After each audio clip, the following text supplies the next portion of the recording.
Look at this. Look at this. It's perfect.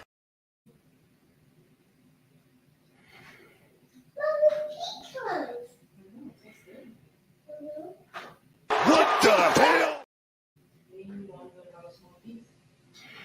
Robert, stop it. Y'all quit playing. Quit playing. That's so tough.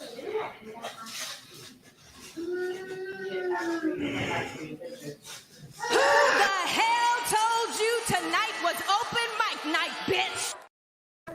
Look at this. Look at this. It's perfect. Hey, y'all, Gravity. Any evening above ground, live it. Hope everybody had a great day today. I'm sure you did. Yes, Cosmo, he dropped the 4th disc record. He dropping disc records all over the place, but enough about that. We're going to talk about that next week. Right now, we're going to talk about this here. I know y'all could listen to Jason Black. I know. But this can't wait till tomorrow. We got to talk about this today. Because I think this dropped today, actually. Yes, it did. It dropped 4 hours ago. We're going to react to this. Larry Elder went to go see Zuby. Now, for those who don't know Zuby, he's from the UK. He a tether. And he got famous because he broke a female bodybuilding record. Yes, he did. That's how he got on. He talked to Larry. Look at Larry Elder's hairline, bro. Bro, just lop it off. It's okay.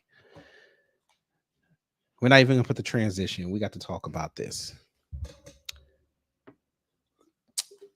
But before we start, let's see who's in the building. Jerry Bedford, hello. Miss Nisi, hello.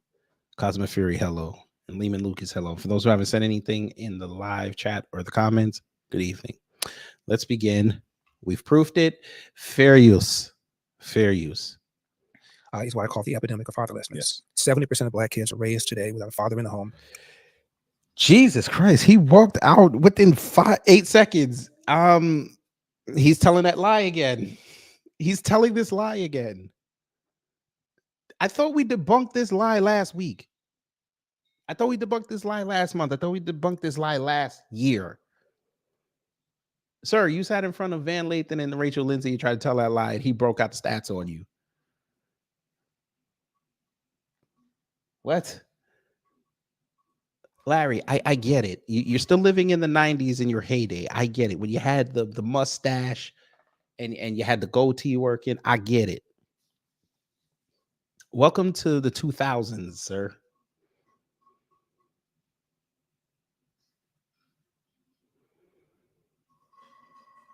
Stop telling that lie. Oh, I get it. You got to tell that lie because last time you told that lie, this is what happened. That there is a problem. Larry, get the fuck out of here. Like that's. Yeah, you still, it still burns your soul. It still burns it. I get it. All right, we're already out here telling that lie. Ooh, more people walked in. You see this? Dmitry Fukov. Hello, you seem new, but welcome. AW1, hello. JD Informant, hello. You want to watch Magical Ninjas? All right. Well, Magical Ninjas, I mean, that's there forever until they kick it off at Peacock because nobody's watching it. But anyway, Brother Torian, hello. You said Larry Balding? Yes. Yes. But let's go. Hey, Torian, I want to start it over again. You got to hear this. Fair use. The number one social problem in America is what I call the epidemic of fatherlessness. 70% of Black kids are raised today without a father in the home. Stop telling that lie, sir. Myself and Van Lathan and Rachel Lindsay literally debunked that lie. Married to the mother.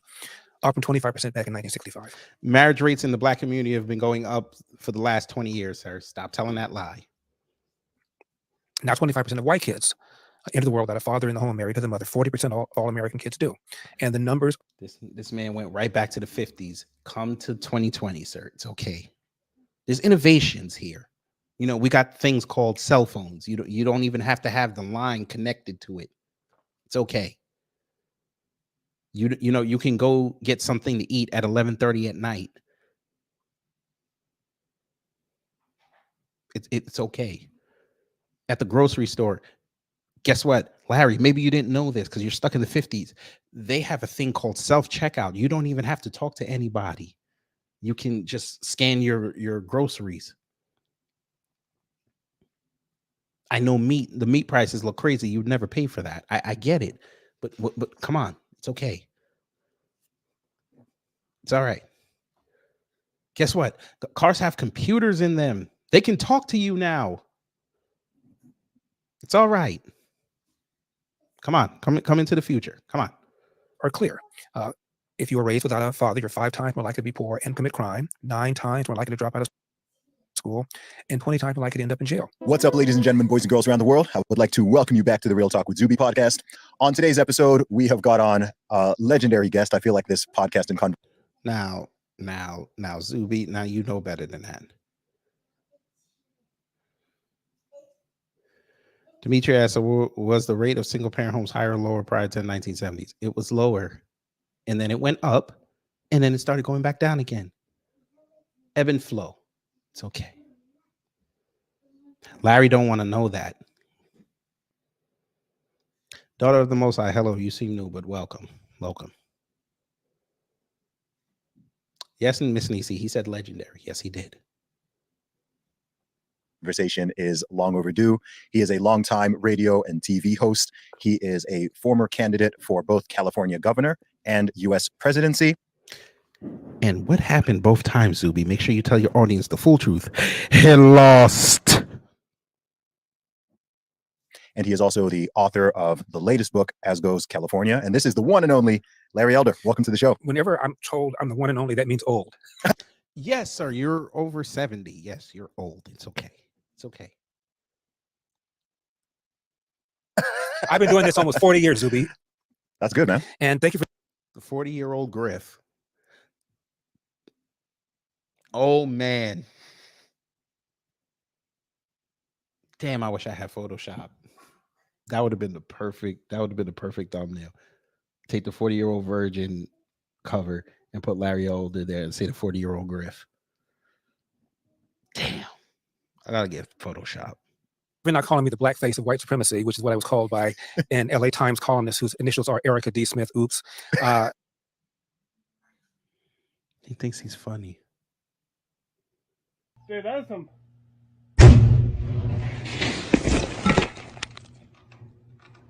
You're done. I didn't see the joke, but okay. It's Larry Elder. And it was in a headline. The column said, Larry Elder is the black face of white supremacy. Subheadline, Zuby, you've been warned. And ironically, the LA Times is in serious financial trouble, as are a lot of major newspapers. And they had to let go about 150 people. And one of the persons who was let go was another columnist with the LA Times named Jean Guerrero, who referred to my views as white supremacist. Did he The LA Times said they were did he tell a lie, though? laying off people based upon who had the most, the ones who had the most seniority would be retained, the ones who had the least seniority would be let go. Interestingly, however, the one they called me the blackface of white supremacy had less seniority than the one who called me a white supremacist, but the white supremacist got let go first. She is a Latina, and apparently I think they feared that the black woman, Erica D. Smith, was going to play the race card and sue, so they kept her. So DEI saved her job, I think.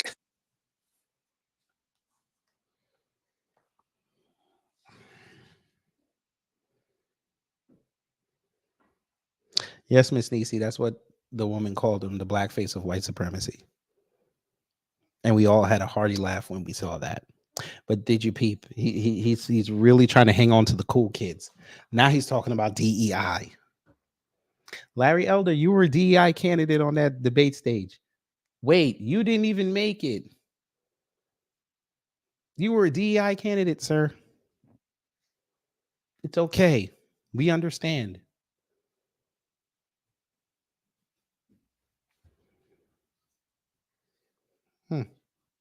Now more than ever, the Negro. Okay. I don't need you shilling for your products. We're good. We're good. We're good. Smart city. Do you see this? What is this? Oh, now I screwed it up. Damn it. Now I screwed it up. I had to come in to 19. Go to exit and build to 19th land. to 19th. So sign up with a free pass, a virtual pass, or attend in person in Bastrop, Texas for an unforgettable experience. No, we're good. Where is Bastrop, Texas? That sounds hella south.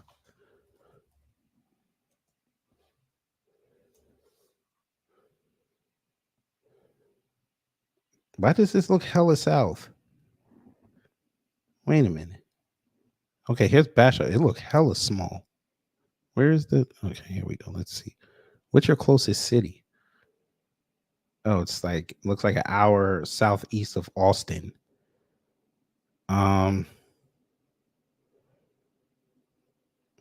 Yeah, we good. Yeah, we good. We good. We good on this. I hear deliverance music. We're good. Dear. Go to exitandbuildlandsummit.com to sign up today. That's exitandbuildlandsummit.com. Well, I mean, coming across these headlines, being from the UK, I was feeling rather intimidated about this conversation. You from the UK, but I got a whole American accent. I see you. You know, I didn't know if you were going to come in wearing the white hood or what, but yeah. It seems like they weren't quite telling the truth on that. It's in the cleaners. It's getting clean. Yeah. It had spots on it. I don't want to bring down your show. Yeah. God. I'm doing this for y'all, family. Clap for me. No, it's insane. I mean, right now there is a Senate race in California. And the Republican candidate is a guy named Steve Garvey. I don't know if you know American baseball. He was a major baseball player for the Dodgers and for the San Diego Padres, two big cities in LA. So he has some base and high name recognition. This is in the 70s, though. The leading candidate is Adam Schiff, who's raised like $20-30 million. Second candidate is named Katie Porter. She's raised about $20 million. And those are both Democrats. Both Democrats. And Steve Garvey, Republicans, raised $600,000. So he's being pounded with TV ads. Y'all know where I'm about to go with this, right? Oh, cowards! All of them! Why y'all not outside?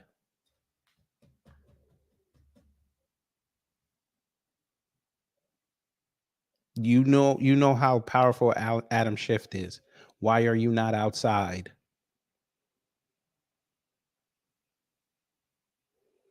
Forever victims. I say again, you know how powerful Adam Schiff is. Why are you not outside getting active? Your candidate that you like needs money. Why are you not outside? Y'all got, this is what I'm talking about, family. Larry Elder, you got a big ass platform. Why are you not having this man on your platform talking about him and the issues? It's not that difficult. All you need is StreamYard and $10, sir. You have a fan base. They will come listen to you.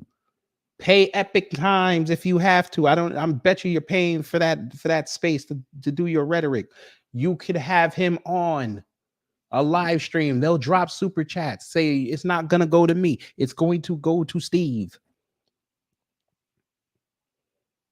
You live in LA, sir. You two can go rent out a restaurant and have a rally there. It's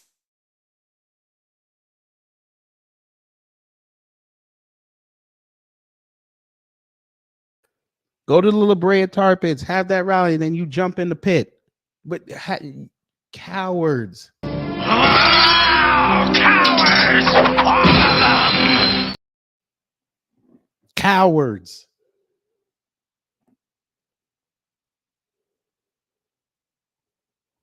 And with only 600K, you can't respond. Larry, that's a lie, and you know it. Let me help you, because you're old. You don't remember this. There was a candidate in Jersey who was getting way outspent. He only spent about, what was it, $11,000 to his opponents. I think it was like six figures, almost 7. Guess who won that race? Yeah, the guy that had the little bit of money. Guess what he was? A Republican. Oops. It can be done. It can be done. Technology is a son of a bitch. Sailor Coon, aka Clem Classic, got hot because she went on social media. It can be done. That ad probably cost her maybe a couple $1,000. It's okay. You can do it. Cowards. Continue. And so the ads have said, I saw one this morning before I came over. This picture of Steve Garvey, picture of Adam Schiff. I couldn't tell who put the commercial up at first. And then it said, Steve Garvey. He voted for Donald Trump twice. Oh my gosh. Not just once, but twice. That's the argument. And when I ran for governor. Okay. Simple but effective.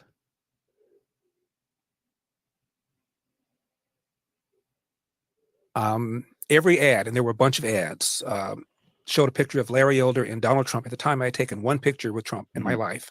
Both of us had our thumbs up. And Trump reached out to support me. And I said, look, I wanted this to be California-centric. What they're going to do is turn this into a referendum on Republicans, because Republican is a 4-letter word in California. So I don't need anybody outside the state reaching out and endorsing me. So Trump didn't. But you get the impression that he did. And the ads over and over and over again said, stop the Republican takeover. They didn't say Gavin Newsom is doing a great job on crime, which since 2019 is up in many cities. Doing a great job on homelessness. California has probably about half the homeless population in the country. Gavin Newsom is doing a great job on retaining people in California. In the last 3 years, we've lost a net 1 million people. Gavin Newsom is doing a great job on schools. Our schools are rated near the bottom. Cost of living out of control. The average price of a home in California is twice that of the national average. They didn't say any of that. They just said, stop the Republican takeover. Joe Biden flew out and said, Larry Elder is the closest thing to a Donald Trump clone as I've ever seen. I didn't know whether I should be flattered or insulted. Kamala Harris cut a commercial for him. Elizabeth Warren did. Bernie Sanders did. They all said the same thing. Stop Republican takeover. Because as I said, the Republicans have such a horrible reputation in California. We are outnumbered in terms of Republicans versus non-Republicans 3-1. Cowards. Cowards. You cowards had the chance to turn that in 2020. You cowards left. Remember that? You went down to Texas. You went to Tennessee. You came to Georgia. You went to Florida. Cowards. You wouldn't even fight for your state. Cowards.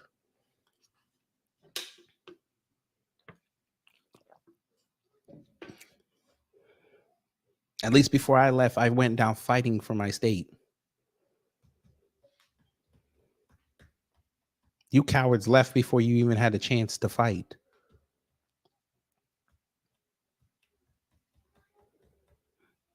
Cowards. And there hasn't been a Republican who's won statewide in California in almost 20 years. That's all they did. In my book, As Goes California, Zuby, I talk about what happened when the race was over. By the way, I got in with just 8 weeks left. I raised $27 million in 8 weeks, more than all the other 45 replacement candidates combined. California has 58 counties. I carried 57 to 58. The person that the Republicans wanted is a 2-term mayor of San Diego named Kevin Faulconer. Kevin McCarthy told all the 12 or so House Republican members in California to endorse Faulconer. Nobody endorsed me. I carried San Diego County by 30 points. So it's obvious that the grassroots wanted me, but I got not a dime from the state GOP nor from the national GOP. So I lost the race by about 20 points. There's some shenanigans, but I've never said that it was stolen. But your mouth. I lost by 20 points. So the race is over. I go to a restaurant on the west side of LA. LA is liberal. West side is even more liberal than the rest of LA. To meet a buddy of mine for dinner. He's late. So I'm sitting there, and the table over here with 2 ladies, and I think they feel sorry for me sitting by myself. They start talking to me. And it turns out they were both Jewish, 85 years old. They'd known each other since the 2nd grade. One of them was celebrating her 85th birthday. And about 20 minutes into the conversation, I'm saying, wait a minute, I know you.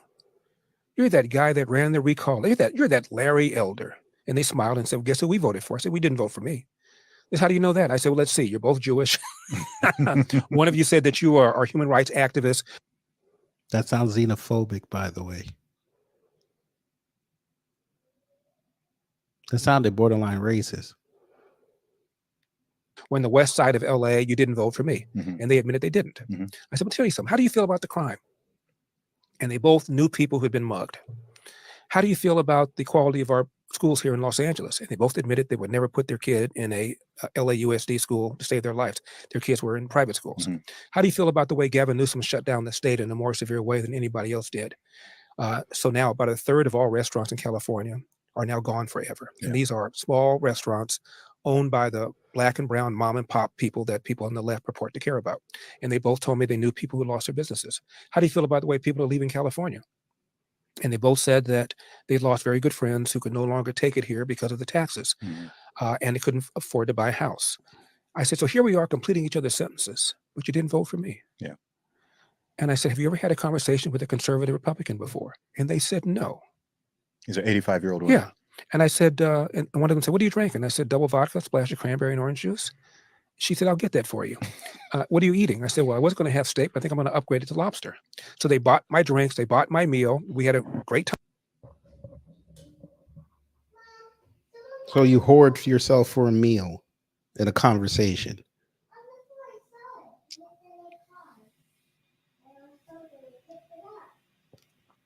By the way, Larry, that was very disrespectful, sir. You were about to buy a steak, but you saw these two Jewish women and you went up for a lobster. That's disrespectful.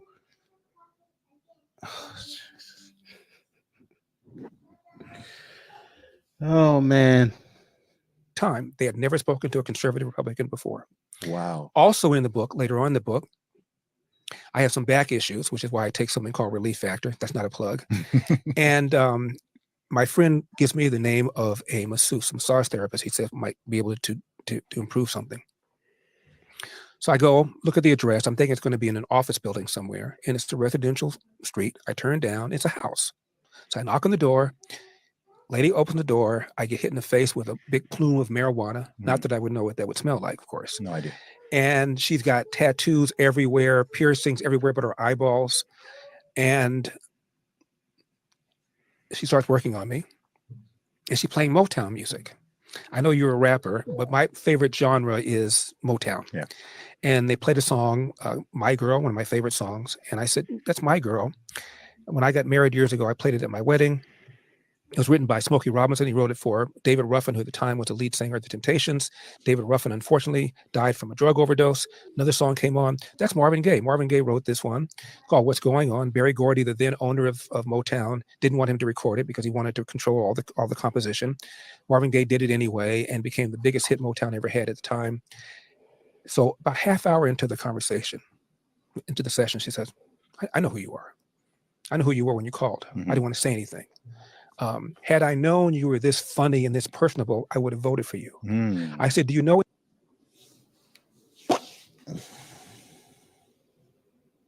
any Republicans? She said, no. I said, not a one? She said, no. Zuby, what is this? Yeah. What is this? This is called y'all don't know how to sell yourselves. That's what it's called. It's called y'all were cowards. That's what it's called. You're literally proving the point that we all been saying for years. You guys don't know how to sell your party. You sell on fear. Guess what, Larry? Most people can ignore fear now. I know y'all don't understand how that works. You've got to sell your party. This is what door to door. This is what the real conservatives tell y'all to do. Go door to door. Have those little sessions in neighborhoods. Rent out the school gyms. Oh, I get it. That's beneath y'all. Y'all want to be on them big stages. Y'all want to be on the TV studios. Y'all want to do the town halls.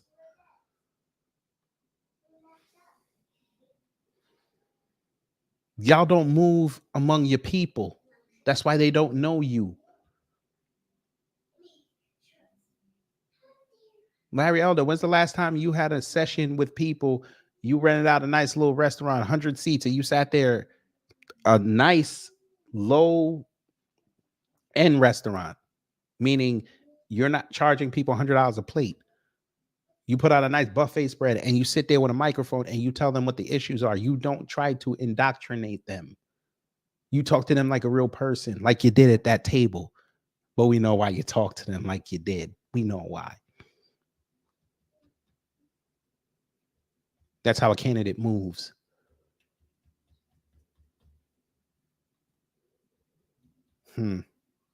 Talk about people being in their silos. Yeah. What is that?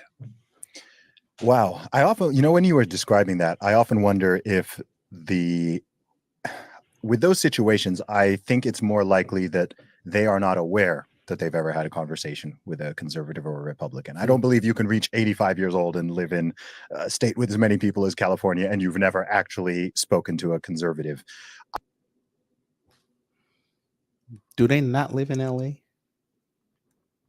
Oh, I'm sorry, Zuby. I didn't know people were supposed to go outside and tell you that they were a conservative. I didn't know this.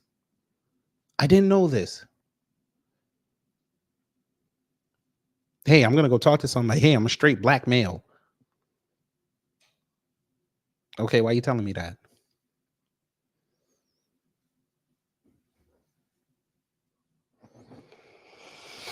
Okay, before we continue, DSB, thank you for the $5 super chat. You said Larry Elder just going with the flow, straight to the lake with the snake. Yep, there you go. Rhyming all the way. That's a blessing.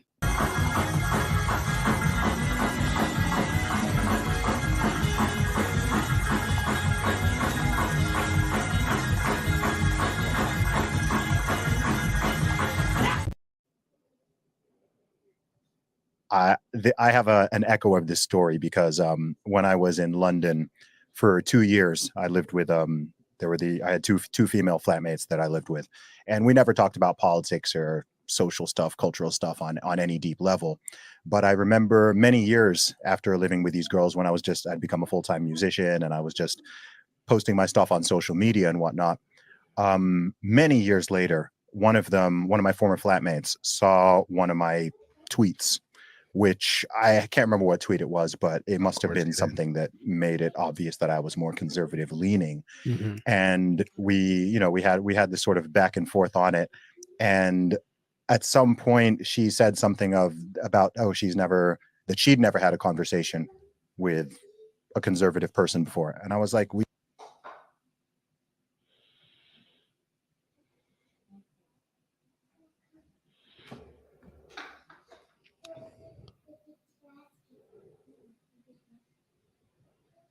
He said he's from the UK with that voice. When did he leave after 9 days?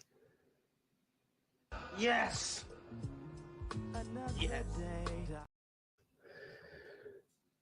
Did he turn on the American accent? Yes. Yes.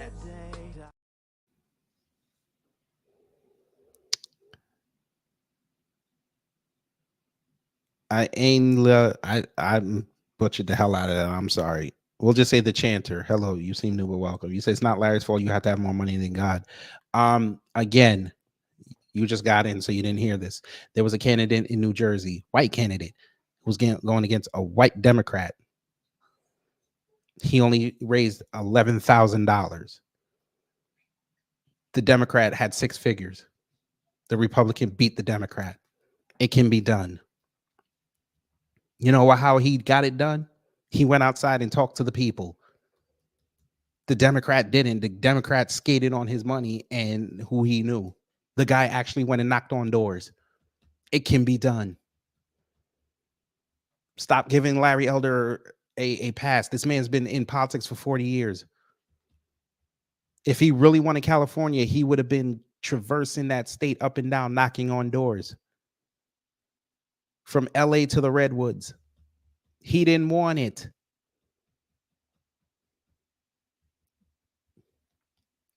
He figured because he was adjacent to Trump and California, all the people were leaving and people really wanted to do that recall. He thought that was enough. He didn't want to go talk to nobody. What do you mean doubtful? Go look it up if you think I'm lying. It's in Jersey. Go look it up if you think I'm lying.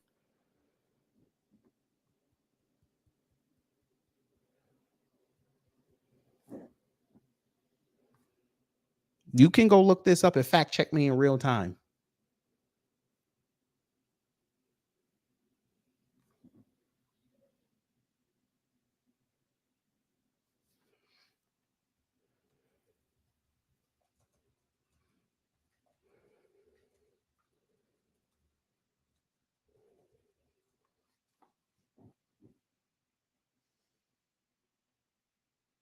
I was wrong. I was wrong. I said $11,000. I was way off. I was way off. The man spent $153. I was way off. I actually gave him more credit than I thought I did, than I should have. He only spent $153. I should give him more credit. Well, ain't that something? It can be done. Look how personal he's making it. Look.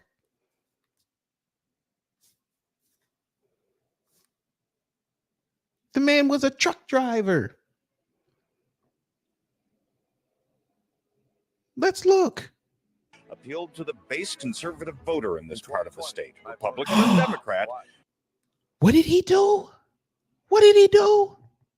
And $10,000 serving Senate president in New Jersey and a product of the powerful South Jersey Democratic machine. In this campaign video, part of a budget that spent less than $10,000, blue-collar worker who has in fact his entire run for campaign office was before, $10,000. appealed to the base conservative voter in this part of the state. One more time. Spent less than $10,000, blue-collar worker who has in fact run for office before, appealed to the base conservative voter in this part of the state. Well, damn, it can be done. That's fine if you doubt everything. I'm just showing you that Larry Elder and the rest of these cowardly conservatives can go outside. It can be done. They're scared to talk to people.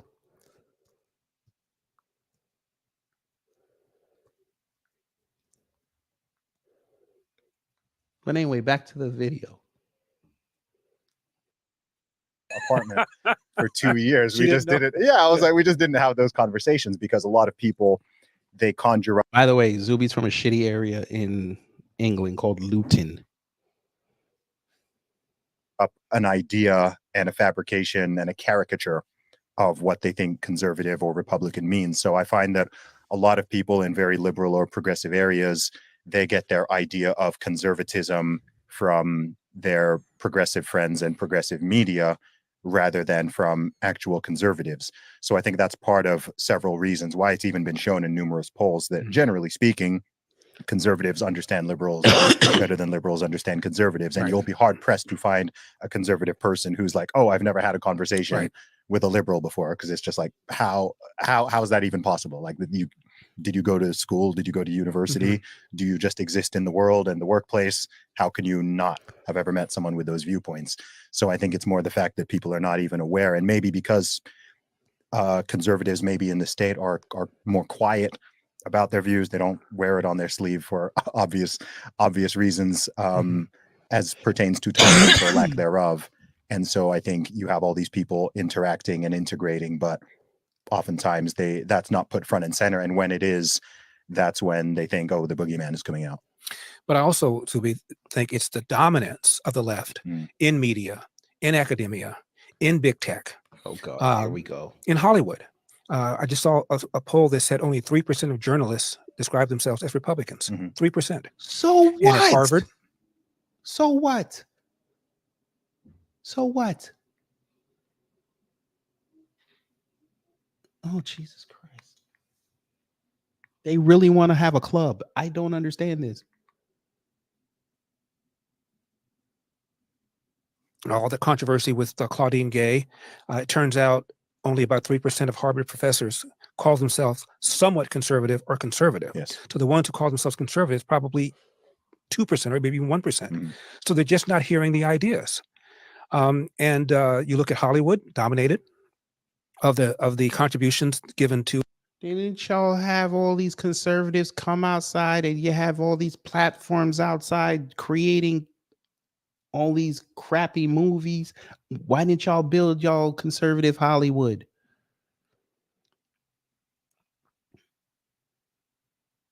I thought that was the plan.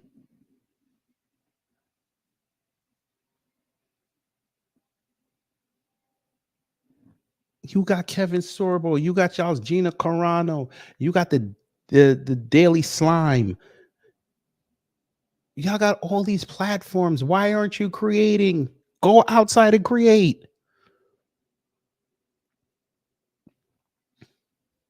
They don't like me because I'm a conservative. No, you're an asshole. Excuse me. You're an asshole. People don't like being around assholes.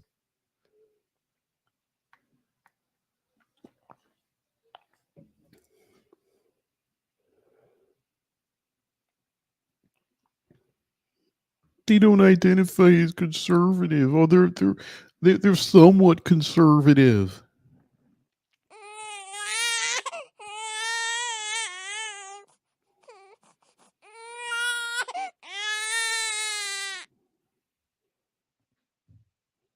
Jesus. To parties by the top of the head in Hollywood. 90% of them go to Democrats or Democrat causes. Same thing with the Ivy League. I went to an Ivy League school. 90% of the contributions by professors go to the Democrats or Democrat causes. So these kids are having a one-sided view of almost anything. And as a result, when you sit there and talk to somebody who has some different points of view, no matter how well thought out and commonsensical they are, often they're surprised because they just haven't heard them. Who's at fault there? Let's see. Well, I think that a lot of people don't go into those conservatives don't go. Why are you stuttering? Why are you stuttering? Let's go. Often they're surprised because they just haven't heard them. Who's at fault there? Well, I think that a lot of people don't go into those conservatives don't go into these areas because they feel they're going to be screwed. How are you going to turn people if you don't go? Oh my God. How are you going to turn people if you don't go talk to them? How are you going to turn them? How? Cowards. They keep making my case for me. They're cowards. Go talk to the people. People do not bite, sir. They just want to be talked to like a human being. They will listen to you. I give you the perfect example. Marcel went and talked to MAGA. And you already know they had the perceptions of who he was already. He sat down and talked to MAGA. And they actually let him present his entire case. And they want more information now. They could have just BS'd him. But they actually sat there and listened to him. It can be done. Y'all are cowards. You don't want to go talk to people. You want to go viral. Madam, why are they hostile? Come on, let's ask that question. Why are they hostile to him? Why?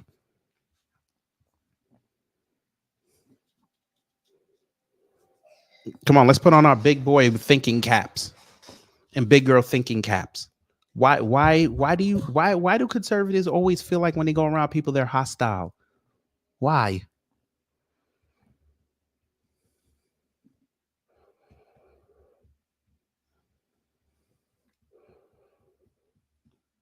Come on, we can teach the tabernacle right here.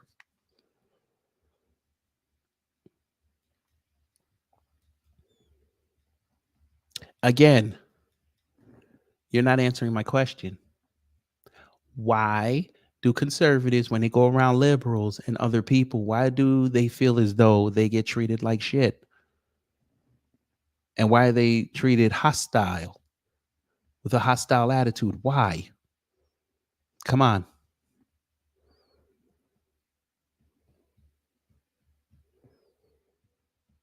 I'm going to help you. I'll give you a minute.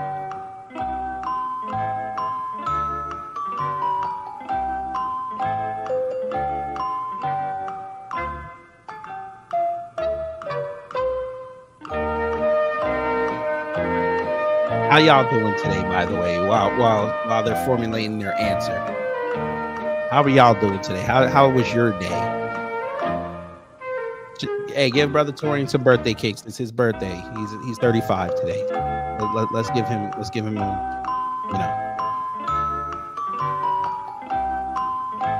let's wish him a happy Earth Strong.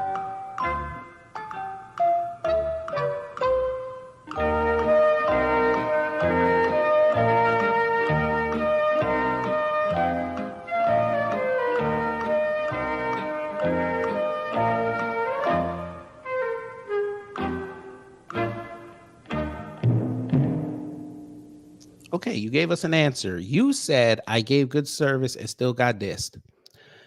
You still got disrespected. Okay, you still got disrespected. You still didn't answer the question, but I'm going to help you. You want to know why conservatives get treated with a hostile manner? Is because that's what they invite. I really wish you would just tell the truth. I'll do it for you. Conservatives come to people like they're holier than thou.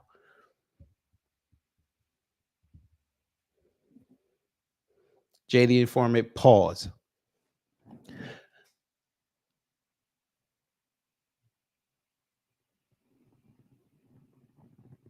DSB, go ahead, brother. You got disrespected. Okay. Human behavior is a funny thing. People can read auras. I know it's not outward and people don't want to say that because they might think they're crazy. People can read your aura. They can feel your spirit. Conservatives, by and large, not all, but most of them have a bad reputation. Their auras are off. I didn't say you treated people that way. I'm not directing this to you. I'm just trying to tell you how the totality of conservatism, how it's looked on outside. It's looked at negatively because of the people that follow it and the people that push out the ideology. I'll say the same thing to them damn liberals.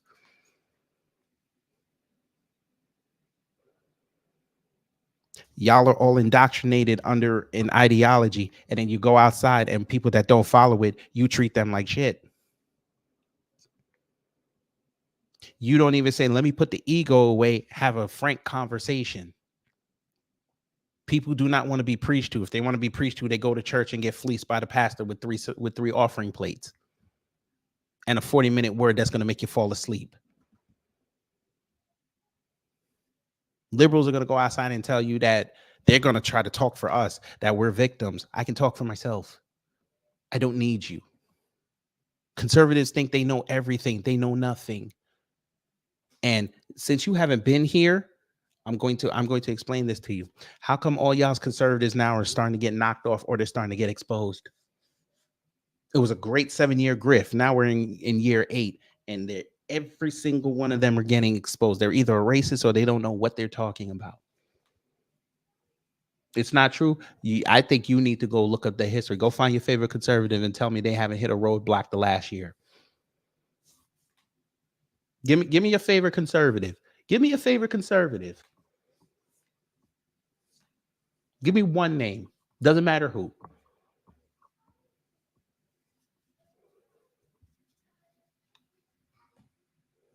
I'm going to play the video while you give me your name. You could pick any one of them. I mean, in order to get tenure, if you're in a university, you have to be voted on by the other professors.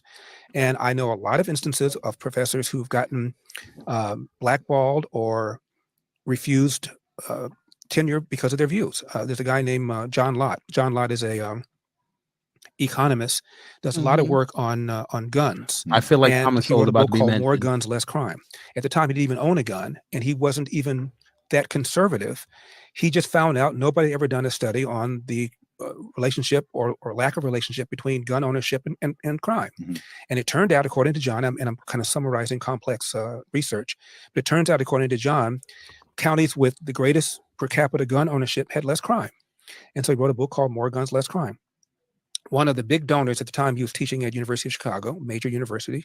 One of the big donors approached the dean and said, I'm not going to give you any more money unless you get rid of this guy. And they did. And so John goes somewhere else to another university that didn't know of this controversy. And then he's there for a little while. And then it found out who he is. And another prominent donor approached the dean and basically put pressure on him to I'm get rid of still John. waiting for that name. So John never became a tenured professor, even though he's got great credentials. And his scholarship, in my opinion, has withstood the test of time. I mean, you write something that controversial, you're going to have a whole bunch of people picking at it and picking over it. There were some minor errors in his research. He corrected them. But for the most part, I think his research has held up. Fox News often uses him to quote stuff on guns. So he ended up starting a nonprofit called the Crime Prevention Research Group because he couldn't get a job as a tenured professor. Yeah. And he's not the only one to whom I've heard stories like that. So I think if I'm somebody who's got some ambition and I have a bunch of alternatives to do this, that, and the other, why would I go into academia? Why would I go into journalism? Why would I go into any of these fields where... Sir, you're in journalism. You work on Epic Times. You're in journalism. What are you talking about? You mean professional journalism? Okay. You're still a journalist. Technically.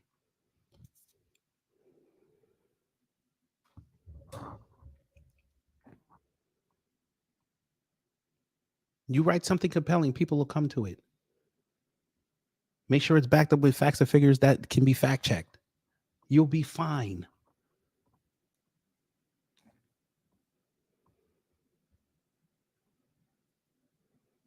Y'all are thinking too much like op-eds instead of news articles. People don't care about op-eds. They want the truth. You give them the truth and you give them where you got it from so they could go look for it themselves. They want to be told the truth. That's why newspapers were popular, because people couldn't go fact check it. They expected their news to tell them the truth. Then they figured out that most times the news ain't going to tell them the truth, but they'll go and look for it. Then it became nothing but op-eds. People putting their feelings into this. Nobody cares about your feelings. Remember, y'all are the ones that preach facts over feelings.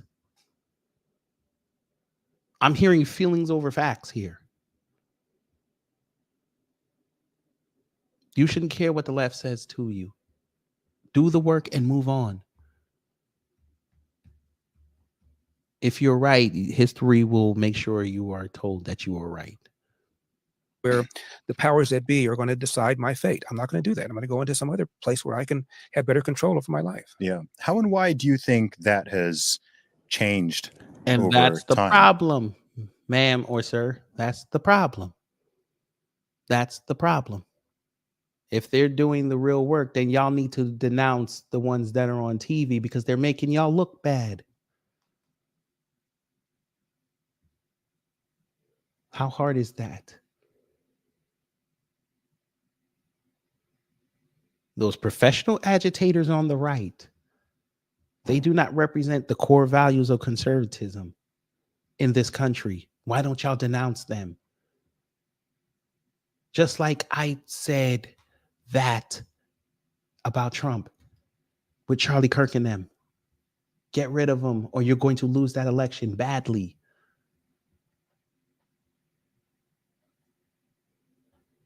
There's more of y'all than them. Say, get together and say, all y'all that are on TV claiming you're a conservative, you don't represent me. And we're no longer going to tolerate y'all going on these social media and TV platforms acting like you're a conservative when you're not. Again, ma'am, y'all got more money than them, right? It's more y'all than them. You should statistically have more money than them. Stop telling me it's about money.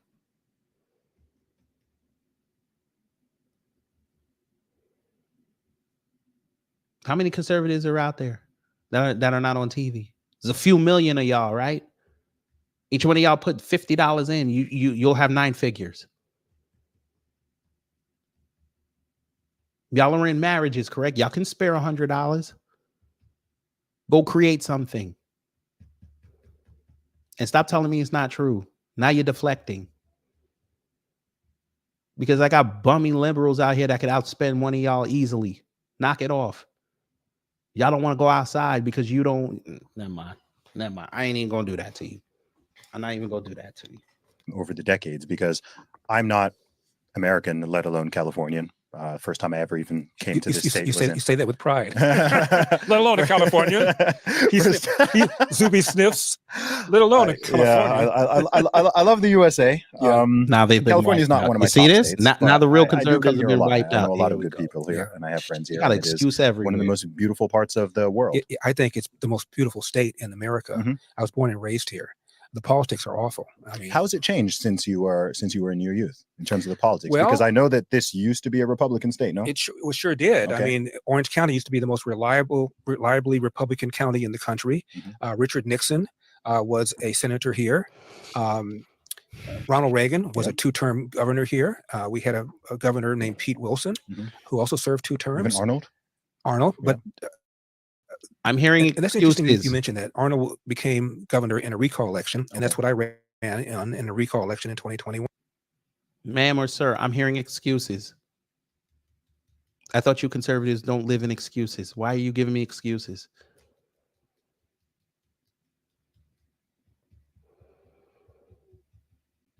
Stop telling me y'all got wiped out. Stop telling me you don't got enough money. I'm hearing excuses. Your country is on the brink of destruction. Your government is trying to destroy you. It shouldn't matter how much money you got in your pocket. You got a voice. That's free. Get your people together and ride out. Go see your politicians. It's not that difficult. Jesus.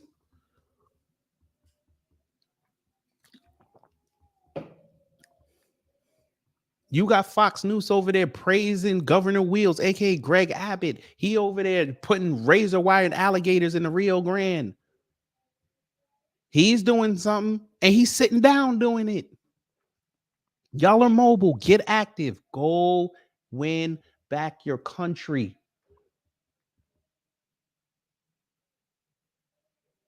Go take back your country. I don't want to hear about no middle class Hispanics. Because they've done something that you can't do. Apparently, they got it out the mud. Go follow their example. Since they're the majority in your state, if you live in California or Texas. Texas is close. Go do what they did. Get it out the mud. Go fight for your state.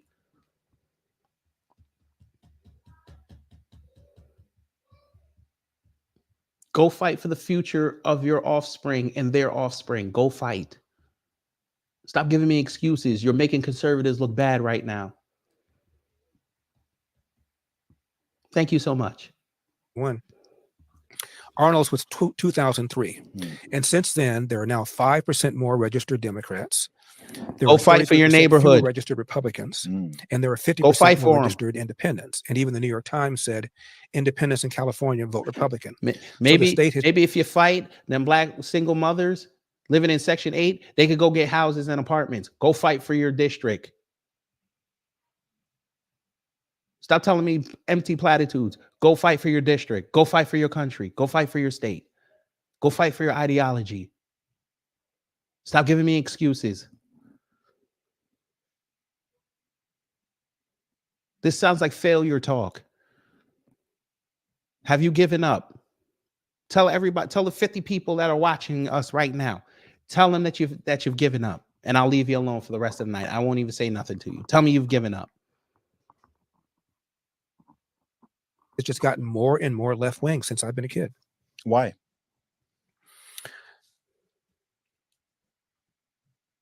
You take it. A lot of Larry. Republicans have left. I Cowards. think kids are being taught that Republicans are bad. I think kids are being. And y'all have an opportunity to fix that, and you didn't want to fix it. Cowards.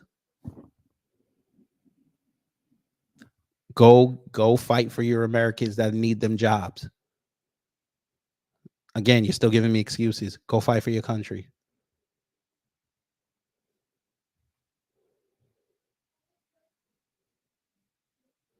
Go fight for your race.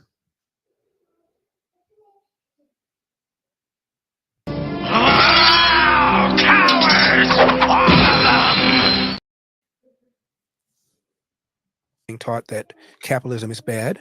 Kids are being taught that if you're wealthy, you did something to screw people. It wasn't that you worked hard. I think little by little we've indoctrinated young people into having negative attitudes. I hope you towards added capitalism, PragerU to that, sir.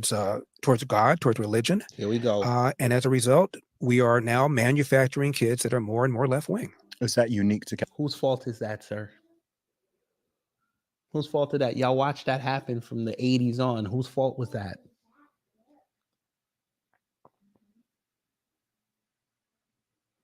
Maybe if you didn't sit up there and pick up white supremacist shit as they dropped it on the ground, maybe you would have been outside talking to regular folks and you would have got the game. You'd have come and talked to us, you know, the people that look like you.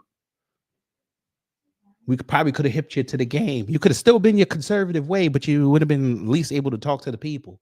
People would have been at least listening to you. Nah, you wanted to follow around with them whites and them Hispanics and them Asians and them coons. That's what you wanted to do because the money was there. The fame was there. The adulation was there. The awards were there. The cosigns were there. Now all of that is drying up. And now look, Larry Elder, do you understand that you went from a successful radio show, successful TV show, no matter how you want to call it, even you could call it whatever you want, to getting on Fox News a bunch of times, to getting on the opportunity to take over a state as governor in a recall, all the way up to presumptively becoming a presidential candidate. You fell all the way down there to locking your ex account because you said something about pro-Israel and you're talking to a podcaster named Zuby who grifted his way into the game by breaking a British deadlifting record meant for women. This is how far you've fallen, sir.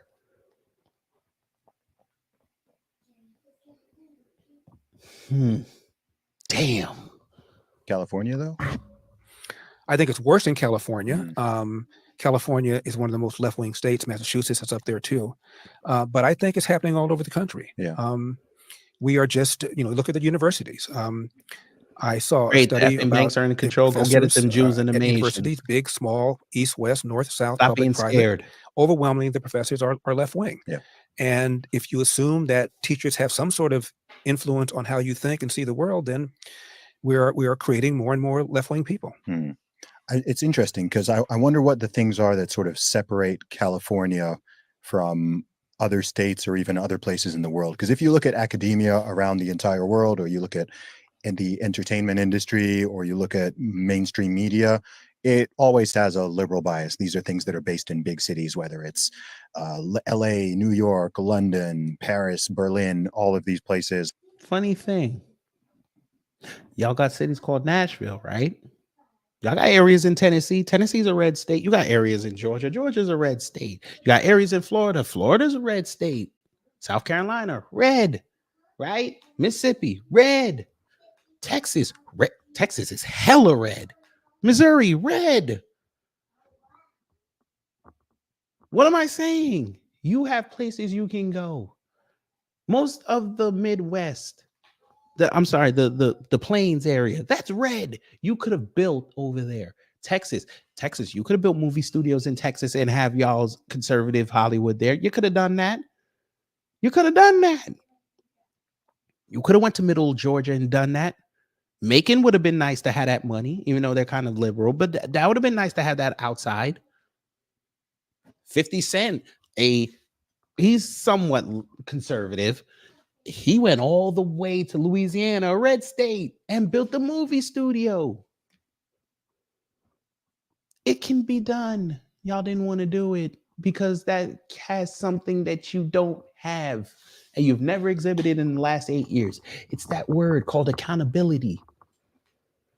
Y'all don't want to build nothing. Conservatives, all y'all want to do is destroy. I said it. And I dare any conservative to tell me that I'm wrong. All y'all want to do is destroy. Just like them liberals, all y'all want to do is destroy. And you hope the people that are stuck in the middle pick a side.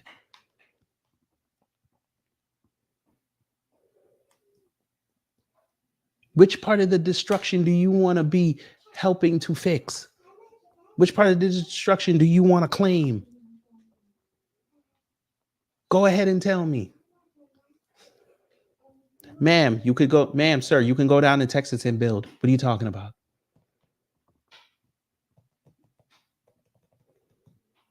It's such a lie. Go down there and tell me. Go ahead. Tell me what you can't do in Texas.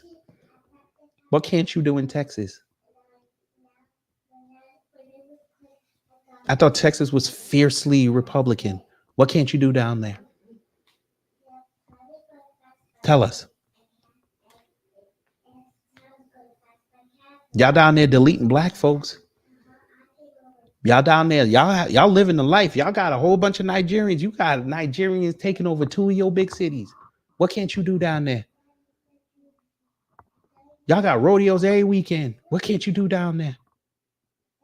Bullshit. Don't tell that lie. Do not tell that lie.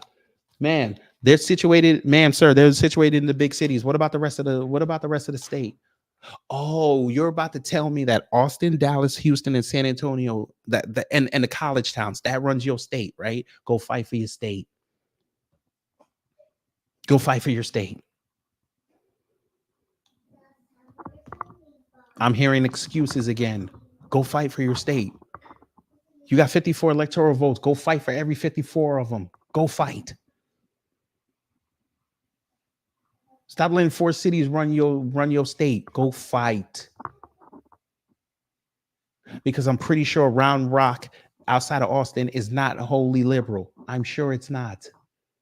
I'm sure those suburbs outside of San Antonio are not liberal. I'm sure Richardson is not wholly, well, Richardson's kind of close. I'm sure an hour away from Dallas is not liberal.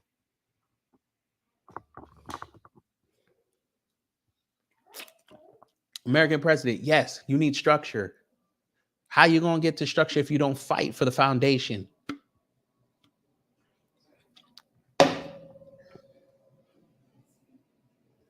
Great. Texas is run by commies. Go fight for your state. I thought y'all don't like communists. Go fight them. Texas, y'all got guns and no laws. Go fight them commies. It's not hard. Here's an idea. Hey, conservatives. You live in Dallas, you live in Austin, you live in San Antonio, you live in Houston. Don't spend no money there. They'll get the hint. Y'all got businesses outside. Stay when y'all know where the commie businesses are. Don't spend no money with them. Don't spend no money. There's a solution. Take it from the black folks. We don't look what happened with them Chinatowns after the scamdemic. They're still in recovery mode. And that was 4 years ago because we stopped spending money with them. It can be done. And it didn't cost us nothing except time. It's not that hard. It's funny. The so-called woke DEI people, the affirmative action folk, figured that out. Nobody else could figure this out. It's funny. Yes, it does. What do you mean this doesn't help? I'm giving you game right now. I'm giving you the game right now. I shouldn't even do that. My people gonna call me off code after this. I'm giving you the game. Fine. You don't want to hear it from me? If you're on X, go to Sunny Johnson. She'll tell you the same thing. Go to her with all this that you told me and see what she gonna tell you. And that's a conservative. Because I ain't no conservative. She's a conservative. She'll tell you the same thing I just said. You can go fight for your job. You can go fight for food. You can go fight for water. Go fight. Go fight. You know how you fight? Build your own. Build your own. Like the president right here said, go build your community, run your own politics. You can tell me she's not. I don't care. She'll tell you the same thing I just told you. Go fight for your country. If you're that passionate about that red, white, and blue and them 50 stars, go fight for your country. Go fight. You got 6 months starting tomorrow. Go fight. We already got our agenda over here. We're fighting. That's why they change their talking points every week. They don't know how we're going to move. Go fight for your country. I'm going to help you. They think you're safe and stupid. Show them that you're not. Back to the video. Big cities in general, no matter where you go in the world, they tend to lean more liberal than more rural areas and smaller towns and cities. That's just kind of a global phenomenon. I'm sure somebody has explored why that is. Mhm. I'm just wondering what it is uniquely about California, given it wasn't always that way. I just wonder what it is that changed over the course of those few decades. I'm still hearing that excuses. it has switched so reliably to the point where people who are trying to run as No disrespect, you're Republicans sounding like a essentially forever feel like victim. they don't really stand a chance, and people just dogmatically vote in one way and don't even want to give the other side a chance. Yeah. I think another factor in California is the demographics have changed pretty dramatically.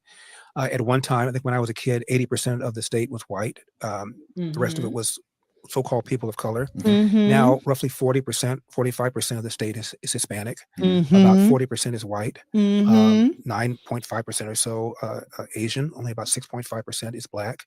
And so the racial demographics of California have changed dramatically, and people who are of color typically vote Democrat. Yes, ma'am or sir. Yes, I do have enough money to fix everything. You know why? Because I may do my little frivolous spending, but I have an old lady here. Yeah, me and her, we building. Yeah, we good. We ain't on the street. Our bills don't get no 30, 60, 90-day notices. We good. And I prepare. Yes. I study what goes on out here. Maybe you should have been here when I first started. You would have seen that. I watch and I adjust.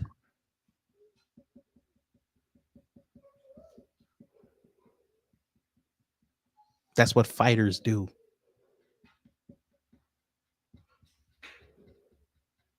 We got our bug out bags ready if shit happens. I know how to survive out there. I know how to hunt. I know how to fish. I know how to live off the land. I'm going to teach the little one that next. That's how you fight. I know the government's going to pull something. I'm ready. I don't panic.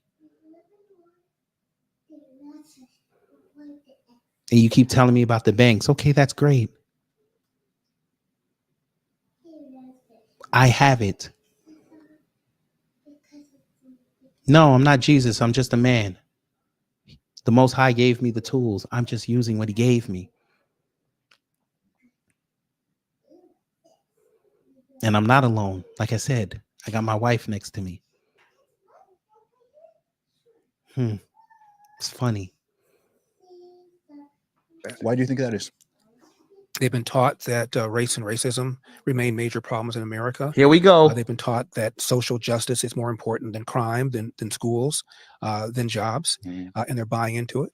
Here we go. What do you think is going on there? Because it seems like there's some type of cognitive dissonance that goes on in these major cities where simultaneously you'll have people complaining about taxes, complaining about crime, perhaps even being victims of it themselves, complaining about homelessness, drug abuse, rampant, people just strewn around the streets, complaining about, I don't know, shoplifting and car break-ins, complaining about the schools and the lack of achievement, lack of reading standards, all of these things, yet they don't seem to draw a connection in their mind between their voting patterns and the policies and the results on the ground. And this seems so y'all just watch for 4 years. Your politicians don't care about you. Sans a few, and you still think it's the voting policy. Hey, Zuby, your Congress out there in DC sold out the entire country for Israel. Maybe you didn't know that. You think it's just the Democrats that are hanging with Israel? You got Republicans doing the same thing, including the presumptive Republican candidate for president. Your politicians don't care about you. That's why I keep saying, vote them all out. Start fresh. 535 seats. Get rid of all of them. Start fresh. That's how you fight for your country. And that don't cost you nothing but time. 435 seats up in 6 months. Get rid of them all. And not only will you get rid of them all, you'll get rid of the lobbyists in DC, and you'll get rid of all the pro-banking people out there as well, because they're not going to know who they're going to put their money to anymore. You can take down the system, and it's probably only going to take you 15 minutes. and some organization. Look at that. And it didn't require no money except a little bit of gas. Damn. Oh, by the way, in most states, you can start doing that early. So you can start in October and do that. Oh, to have been going on for many, many years. And as someone who considers himself quite logical and rational, Right. I don't understand how that attitude can be so pervasive. It's the $64,000 question, Zuby. And if I could answer that, you'd be talking to me from Sacramento in the governor's mansion. I think it's kind of like, again, indoctrination.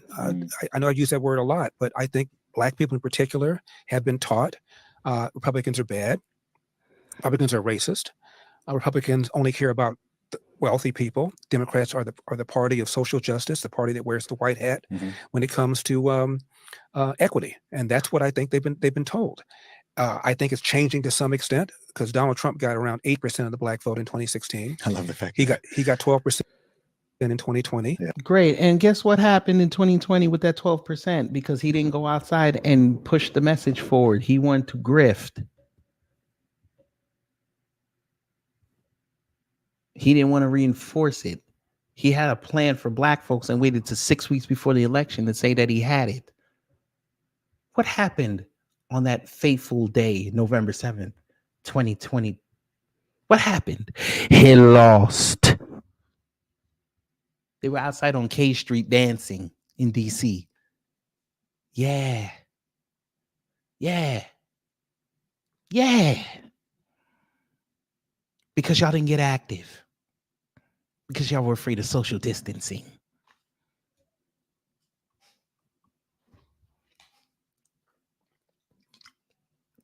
Because you wanted to use fear to win votes. Yeah.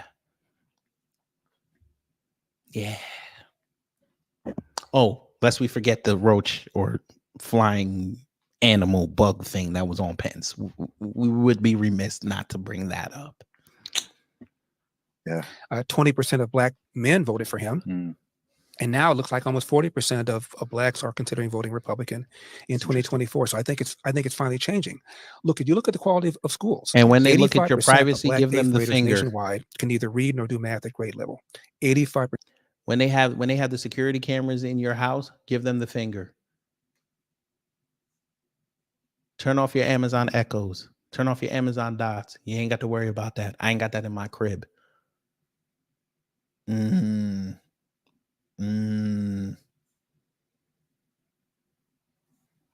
are 13-year-old Black kids. And in places like Baltimore, there are 13 public high schools in Baltimore, all located in the inner city, where 0% of kids can do math at grade level. Zero. It's great. And y'all got conservatives in Baltimore. Get active. Go help them kids. You got one on the ground, Kim Klacik. Go help them kids. Stop talking about it. Do it. I'll hook you up. Go call up Canon Hotep. He'll help you. He knows Kim Klacik. Go help him. Not only can you teach him how to read, he does construction. He can teach them a trade. Get active. 0. Chicago, there are 53 government schools. That's a term I prefer. Great. Yes, ma'am. You're right. Cameras follow us in the store, and so does the employees. This is what we do to them when they do that. Let me help you. We do this.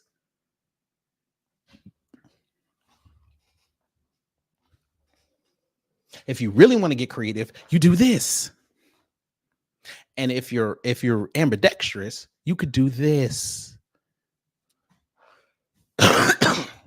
Or if they really are following you, you cut the corner, and then when they cut the corner, you flex on them real fast. You see when they drop.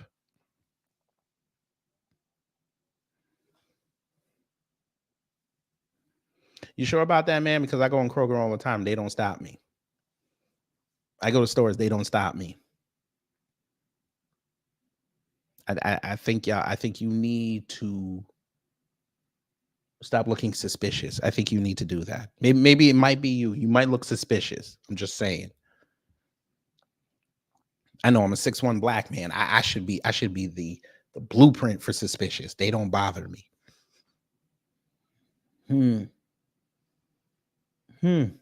Interesting. But I'm going to help you again. Turn the corner. When they turn the corner, you flex them real fast. Don't throw your neck, because if you throw your neck, you're going to get a little stinger in there. You don't want to do that. You gotta move it with the whole upper body. See, real quick. They're going to call me off code for telling you that. I'm going to help you. This is universal. Just go like that.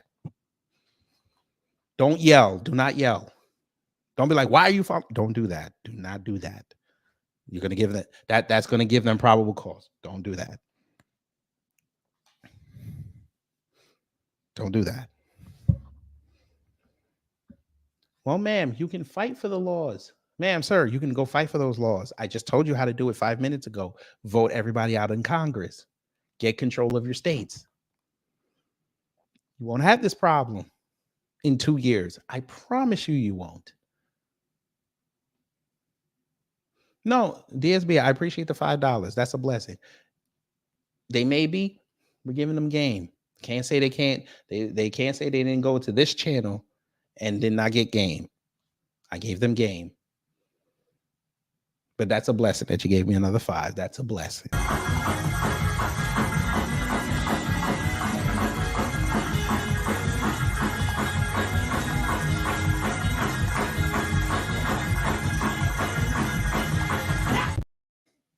All right, back to the interview. Rather than public schools, government schools. 53 government schools in Chicago. 0% of the kids can do math. Now we went to Chicago. Yet the Democratic Party opposes school choice, where the money follows the child rather than the other way around, so that the parents can shop around for a better school. Great. Vote those people out. Put people that are pro-choice, pro-school choice, and get that implemented. Not that hard.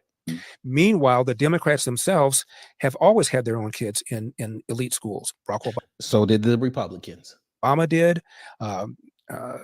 Elizabeth Warren did. So did Trump. So did Mitch McConnell. So did Wim Neum, Thomas Massey. So does Josh Hawley. So does Tom Cotton. Should we keep going? So does Governor Wheels when his kids were of those ages. So does Peter King.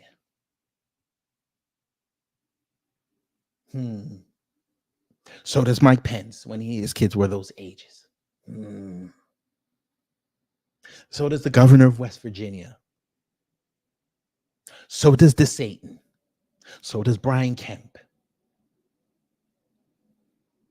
So does Tate Reeves, if his kids are of that age. Kim Ivey. I was going to say Tim Scott, but he don't got no kids. Nimrod Rada, a.k.a. Nikki Shamley. Yes. Yes, yes, yes, yes, yes, yes. Yes. Yes. Yes. Gavin Newsom did. Joe Biden did. They all had their kids in private schools. Yet they oppose school choice for people living in the inner city. And if you look at polls of Black and brown people living in the inner city, they want school choice. Yet they still vote Democrat. You tell me why. I can't think of anything more important than making sure that your kid gets a good education. Yeah. And yet they're still putting. That's funny that you keep saying that, but you keep bringing up fatherlessness. Oops. The lever for the same party that denies you the right to have school choice, even though that's what you want. From an external perspective, and someone who doesn't really have a dog in this fight, I mean, I can't vote anyway. I'm not Democrat. I'm not Republican. As an outside observer and as a creative and entrepreneurial person, I think a lot of it is branding. I think it really comes down to branding and emotive messaging and how people feel and what their assumptions are about each party. And for better or for worse, it depends on which angle someone looks at it from. It seems like the left or the Democrats have been able to brand the American right or the Republicans as racist, misogynistic, fascistic, don't care about anyone but white people, a party of big business. Correct. They were able to project who they are as well on y'all, and y'all were not able to fight that because you were this. Oh, cowards! All of them! Zuby finally said something that was correct. Y'all don't go outside. Your message is terrible.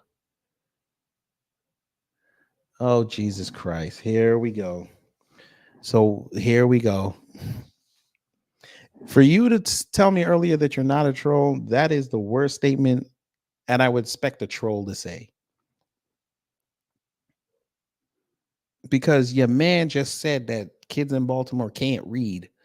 So where's the better education if we're going by his logic? Kids in Chicago are losing schools. So how are they getting a better education than whites? How is that possible?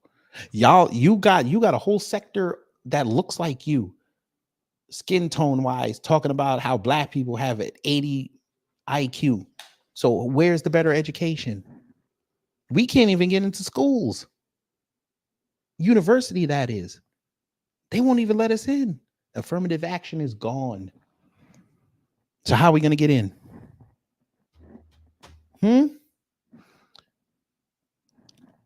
Let's launch them at 11. Here we go. Here we go. You know what? I was going to give you grace. Now, see, you said that stupid statement. I gave you a game. I'm off code with my people. You know what? I'm sure there's a UFC fight you could watch. I'm sure there's an old episode from the 96 edition of Crossfire on CNN that you can watch. You can go on YouTube and look this up. I'm sure they have old Crossfire. I think you need to go do that. So what we're going to do is we got your suitcases packed. We're going to lock the door and we're going to fortify with the Faraday cage your Ring cameras because it's time for you to go. Oh, and we're going to give you the Vicks so you can go to sleep. It's time for you to go.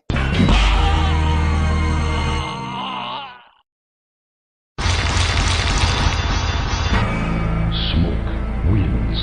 Flawless victory. Fatality.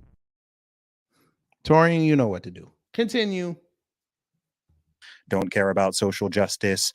I mean, when you look at the actual numbers and policies, all of this is bunk to me, but the branding has been so strong, and the branding of the Democrats is, hey, if you're a woman, if you're a minority, if you're a young person, if you're LGBTQ, if you're any of these categories, we're the ones for you. We're the ones who care about you. We're the ones.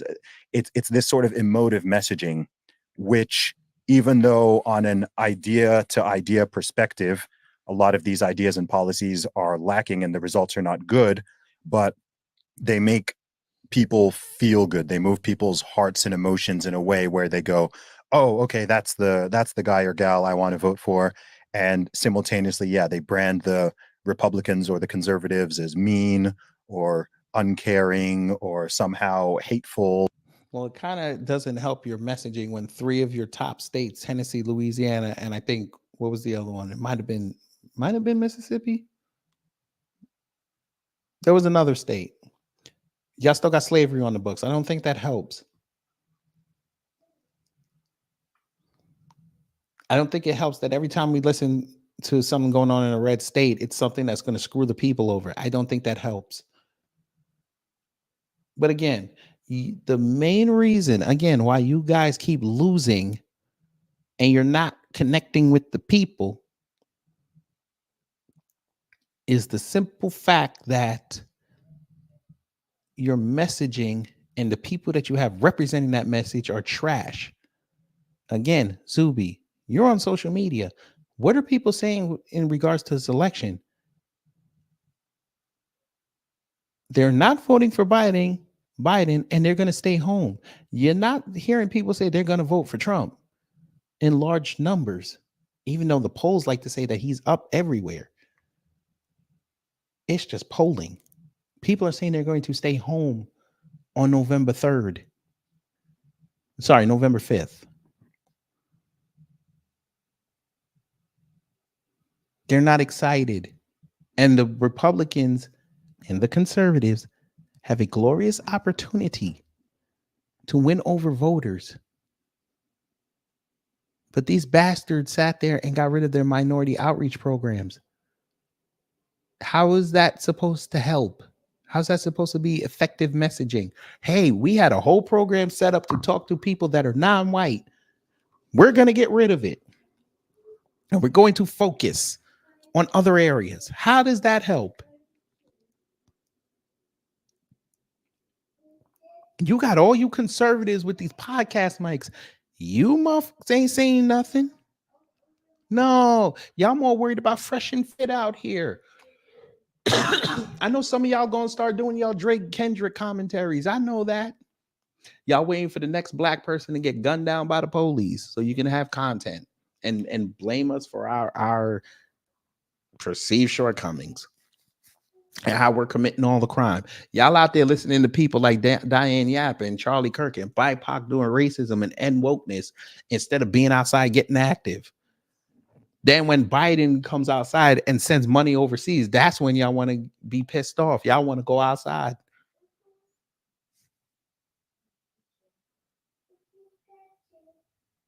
Y'all want to go outside when the cousins want their reparations, when it has nothing to do with you. Your country's falling apart, but you're worried about the stuff that you don't have to worry about. Your country is slipping away from you, but you would rather let it slip away so at the end you can say that you won somewhere. How's that work? That's the message everybody's getting. Forever victims. Continue. And I think it's garbage, but that really seems to be what's at play. Like it's kind of a branding problem. I think that the Republican conservative side needs to get better at the branding part. And I know people don't like to think that way because they just want to win on ideas and they want to win on policies. But I just think that there's a branding problem. And there's something, I don't know exactly what it is that needs to be changed in the messaging, but something needs to be changed there because but keep in mind, those narratives. By the way, we're so insignificant, family. We set a hashtag and you got MSNBC repeating it. Ooh, damn. And it didn't cost us nothing but some time on YouTube. Time is beautiful. The messengers are left wing. I gave a lot of interviews when I was running for governor, and nobody believed you, sir. You said it at the beginning of this interview, sir. No, them two Jewish women didn't even know who you were, and they didn't believe in you until you started talking. You didn't exude to them that you were who you said you were. They should feel that. Y'all hung around Trump all these years. Trump got that aura on him. As much as he's an asshole, people know what he's about.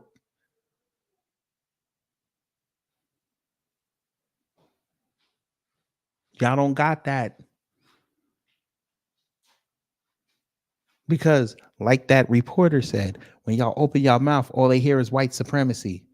They don't hear any black thought. That's conservative. Shit, they're gonna come for me. I don't care. Come for me. Be nice. Yeah. Let's be nice. We don't have to go there. I mean, you're not wrong, but you didn't have to say it. I mean, good Lord. Said many of the things you're saying right now. Yeah. And I pick up the newspaper and it's a completely different human being they were talking to. I'll give you an example. Yeah. There was a poll I saw not long ago. 61% of Democrats believe Republicans are racist / bigoted / sexist. Wow. Correct. And they're correct. Only 30% of Republicans feel the same way about Democrats. Mm-hmm. Correct. Because they're covert. Y'all are outward with your sexism, your racism, and your bigotry. You're out front because it gets you money. Y'all laugh about it on Fox News. Y'all laugh about it on Newsmax. Y'all laugh at it on Breitbart. Y'all laugh on it on OAN and your YouTube platforms. Yes, people can see this stuff. You laugh about it on your social media accounts. People can see this. Information is that damn quick. Guess what, family? I just snapped my fingers. I bet you if you go on X now, there's a viral post. I bet you would. I bet you'll go on there and see one. That's how fast information can travel. 83% of black Democrats believe that Donald Trump is a racist. Yes. This is a guy Yes. who supports school choice. He gave us the most secure border than we've had probably in American history. Yes. The reason that's important is because there was a study done by the U.S. Civil Rights Commission, and it found that because of the presence of illegal alien labor, there are 1 million fewer black people working than would otherwise be the case, and that illegal alien labor puts downward pressure to the tune of $2,000 per year on the salaries of people living in the inner city. And you bastards won't go fight for that because you live in the suburbs. So we're understanding that you guys know what the problem is, but because it's black folks, you won't go mobilize. And you expect us to come outside for you. You expect us to come defend you. Tabernacle, he wants us to come out here and defend this. I'm not defending cowards. So again, Larry Elder, you're telling everybody y'all knew what the problem was, but you didn't want to come outside.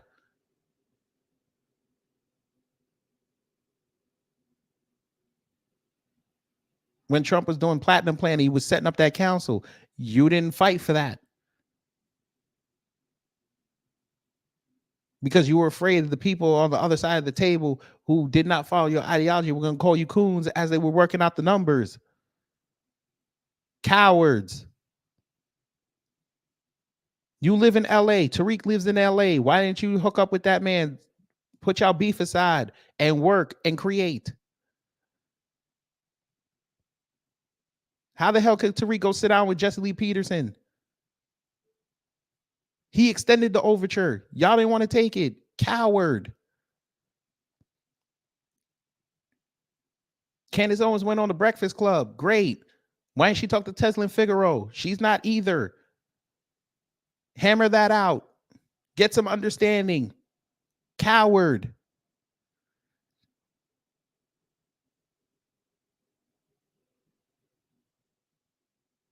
You guys are cowards. Them white folk don't like you.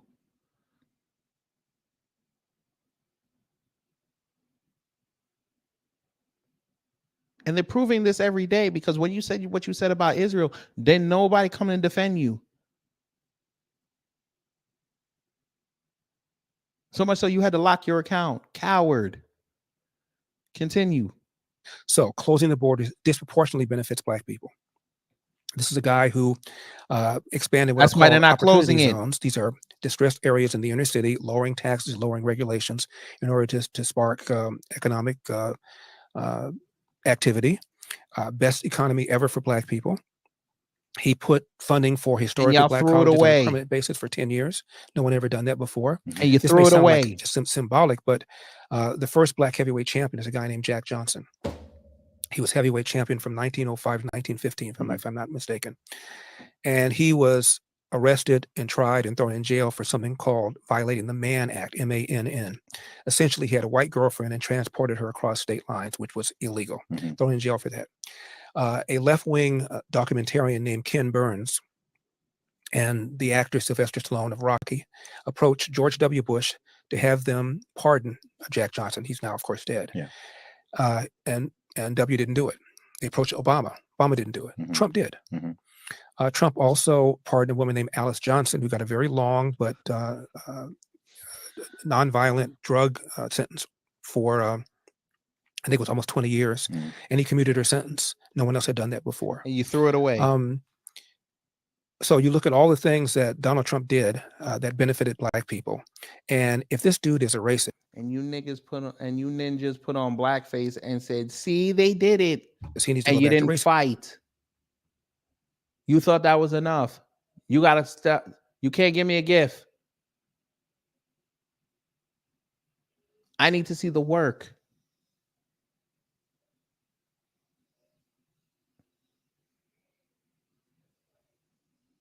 I need consistency.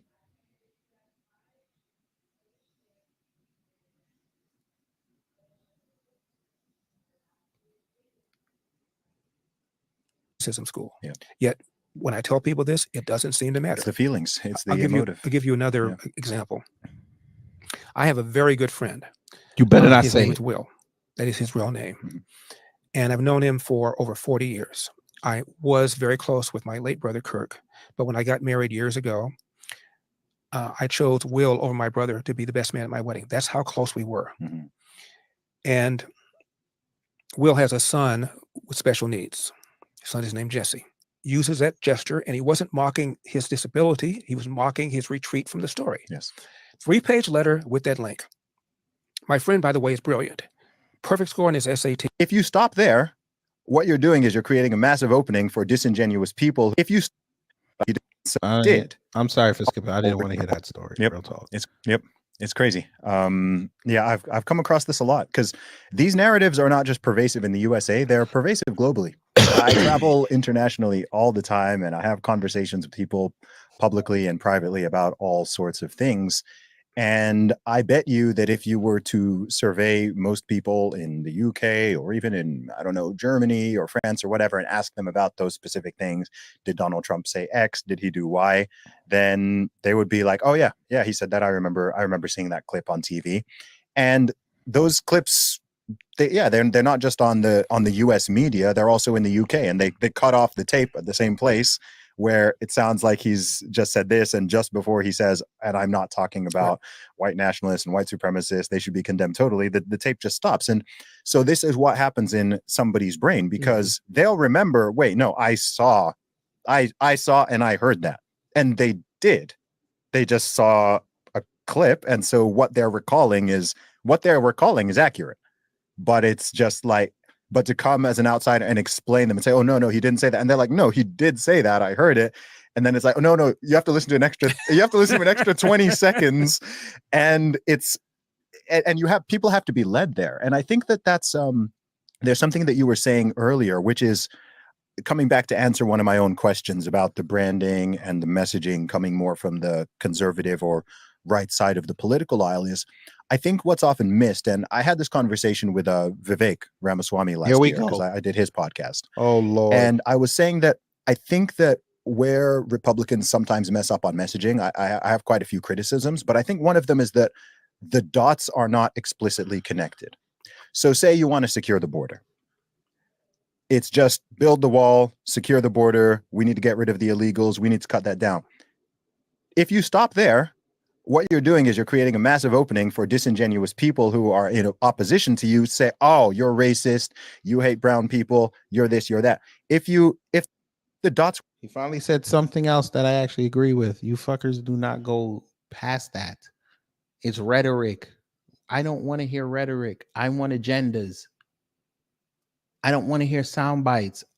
I want to see tangibles, intangible results. Great. I care about shutting down that border. Great. You can get that done. What are you going to do with that GDP? Now that you're not going to have that illegal labor force anymore. That's free money. That's freed up money. What are you going to do for black folks? What are you going to do for the Americans that can't get work? Are you going to put them in them jobs? No, y'all talking about closing the border, but you're still bringing illegals over, except you're going to bring them on the plane. They ain't going to go through the wall. They're coming on the plane. Y'all are sitting there talking about bringing Palestinians and Israelis over and Ukrainians over still. And you Republicans / conservatives are not saying you're kind of defeating the purpose of shutting down the border or getting it under control. You're kind of defeating it. So, okay, we're not going to watch them on TV come through the wall or climb over the wall. The border jumpers they are. They're going to go through customs. If that. They may just go on a dark runway.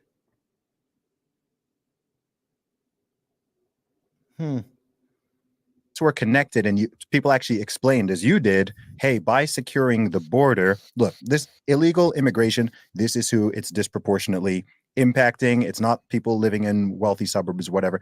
It's disproportionately affecting these people. These are the impacts on crime and the safety of your communities and so on. Therefore, we need to secure the border to keep you people safe. I think those dots need to be connected more. If They're making money off of it. That's why they're not going to connect it. Vote them all out. something as simple as I don't know, cutting taxes. We want to reduce taxes or we want to cut regulation.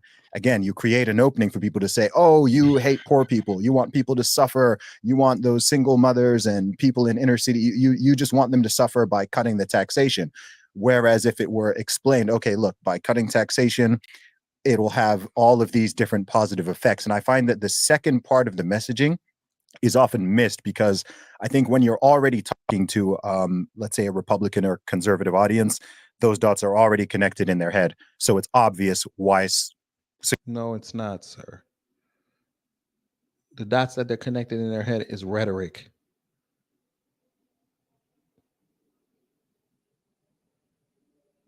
They want to hear flashy slogans. They don't want solutions. That's why when the people who are on your side ask for solutions, they're met with contempt. You ain't supposed to go against the narrative. You're getting uppity. And it doesn't matter what race you are. You're getting uppity. Why do you care that you need details? It's about getting Biden out. Okay, you get rid of Biden. How are you going to fix the problem? Where do you start? Because you know damn well unless you vote Congress all the way out, and they're not going to go for you shutting down that border. You know that.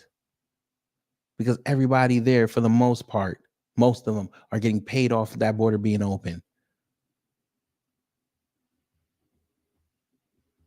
Hey, Trump, I'm going to give you more advice. You want to win this election? Say all Congress got to go. Say it. I think you would love to parlay 435 House of Republican seats against possibly 100 million votes. I think you would take the 100 million votes.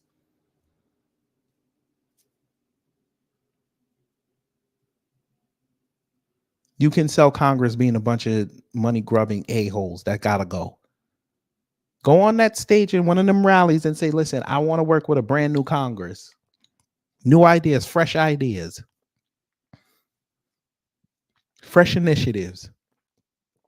You talk about draining the swamp. That's a perfect way to do it. I'm draining the swamp. I want Congress gone. I don't want no Nancy Pelosi influence. I don't want no Maxine Waters influence. I love him to death. I don't want no Mitch McConnell influence. I don't want no Republican influence like that anymore. Old Republican, old Democrat. I don't want them. I want new people. I want people that I don't know. It'll keep me on my toes. Say that. You'll get 100 million votes. I promise you. Securing the border is important. It's obvious why cutting taxes is good for entrepreneurship and opportunity and so on. But for someone who's like these people you said before, they've never even heard conservative ideas before, I think those dots are not connected to their head. So if you just say, hey, I want to cut taxes, or say you want to remove a certain government program, or you want to do this or do that, their brains think, oh, well, in my head, Republicans are evil and they want people to suffer. So by cutting taxes, oh, that validates it. They want people to suffer even more.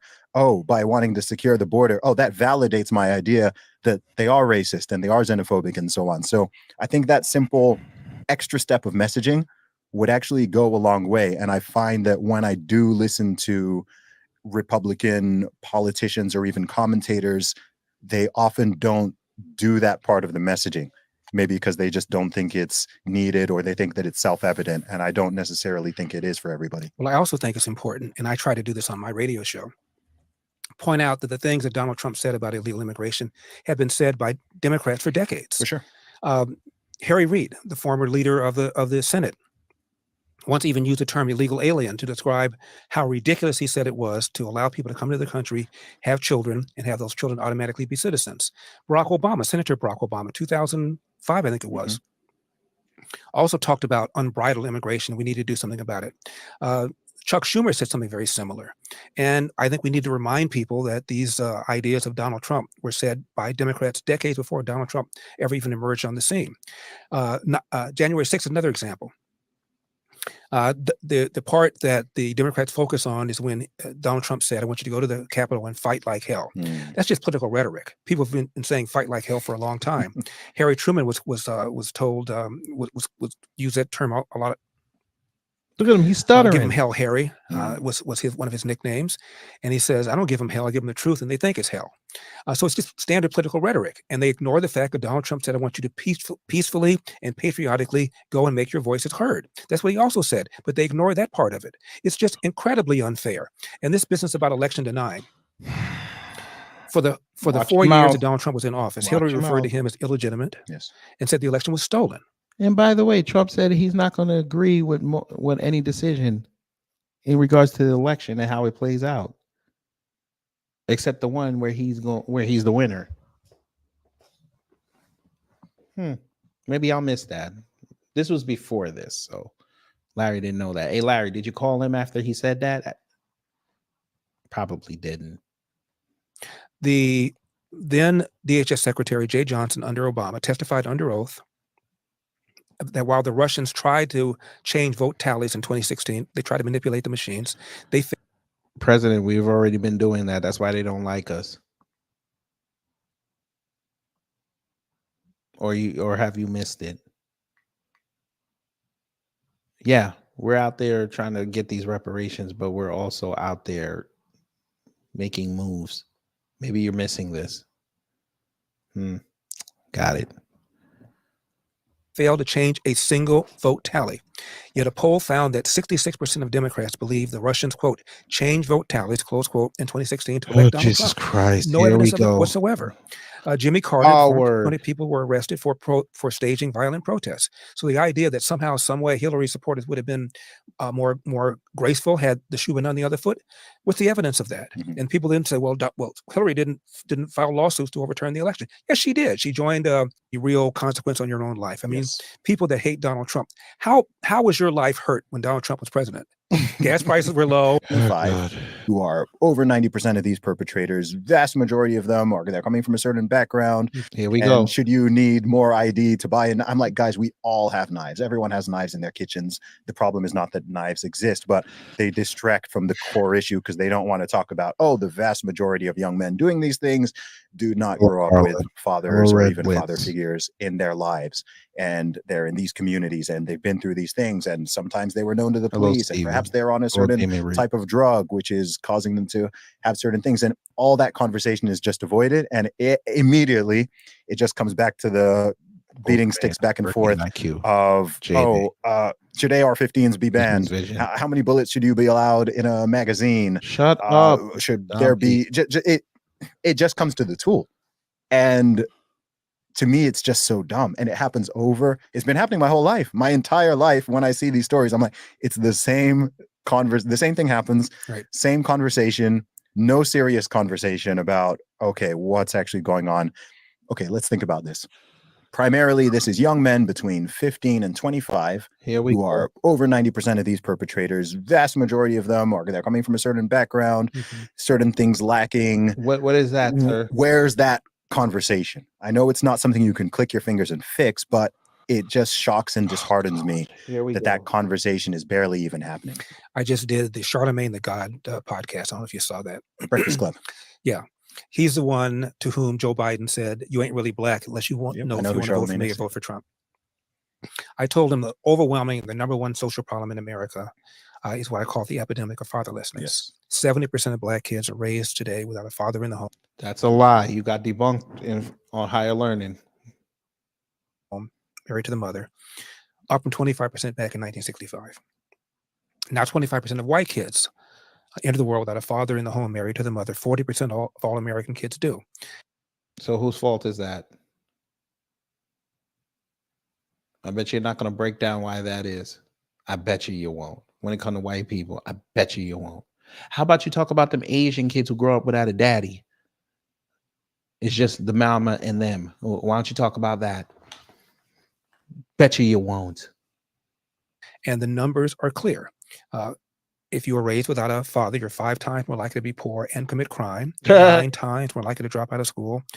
And beat people up in mobs, white people, and have sex with animals, white people, and we've even seen on both sides. They even had two parents, and they're still getting into the teaching profession and doing things with kids. Ooh. Monday family. And 20 times I could end up in jail.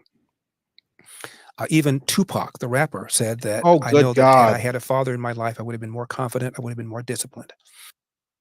Oh my God. Now we're going to Tupac. This must be a California thing. He did it. Kamami did it. Bring up Tupac. Okay.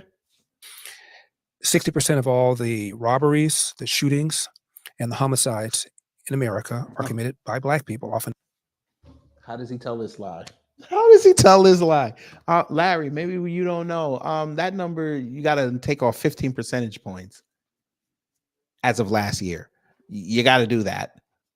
I mean, 2022. I'm sorry. You got to do that. 15%. That's why I told you when we first started this, you got to come into the 2020, sir. 60%, 60. These motherfuckers, they love bringing out 13%, but they can't agree on if it's 52, 50, or 60. It just jumps all over the place. Larry, you have the same access to FBI stats as I do. You can go look this up.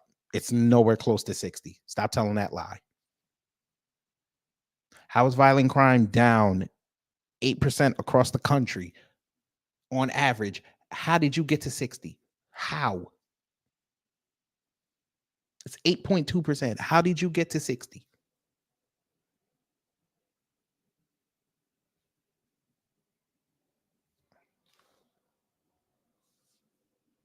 And against other Black people.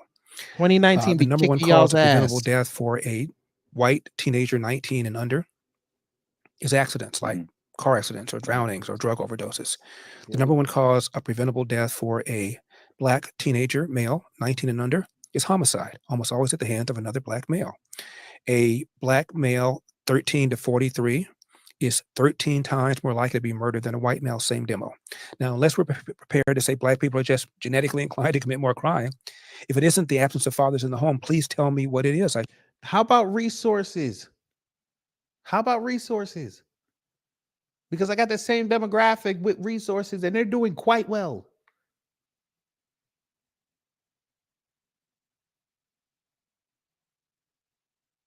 It's lack of resources. This is what I keep telling you. Y'all are cowards. You won't go see the government. You're cowards. You know what the problem is, Larry. You're sitting there advocating for it when you talk about school choice. That comes from the government. You coward. The government holds the resources because they need a poor base. That's who they fleece. The poor base and the middle class.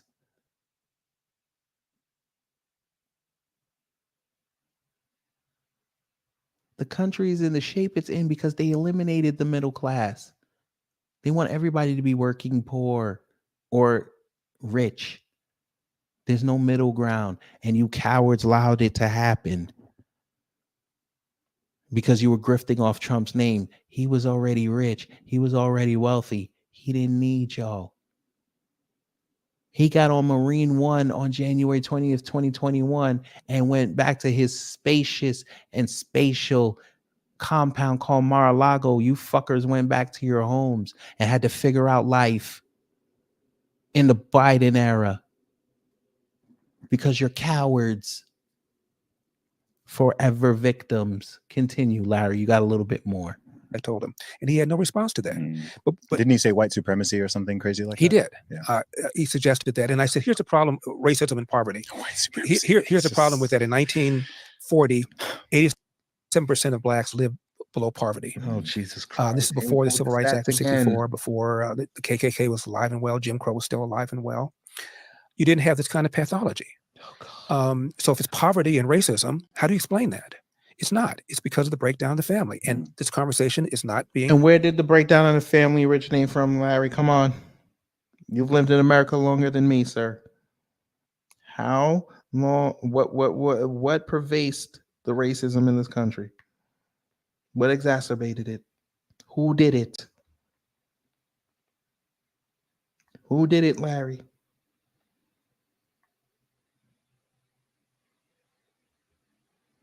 had. That's one of the reasons I ran for president. I knew that I wasn't going to get the nomination. But I wasted people's time and their money. You wasted it.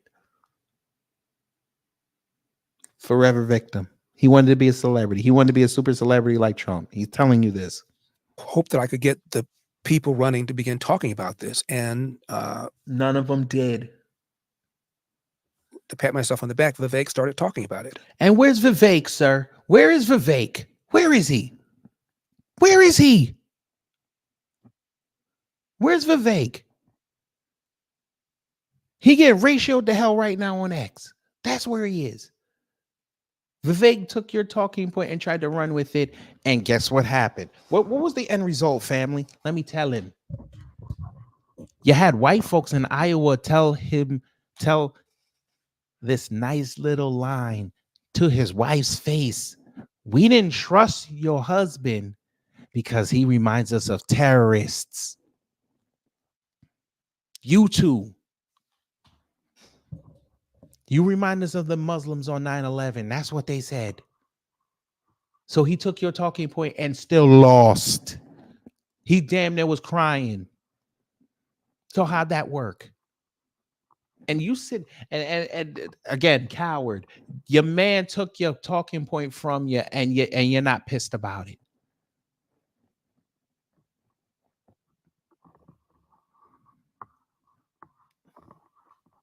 I'll say that again. You let your man over there take your talking point, and he didn't even give you credit. Because I heard the times he said it. He didn't even say the great Larry Elder said. He just took it and acted like it was his. And where's he now again?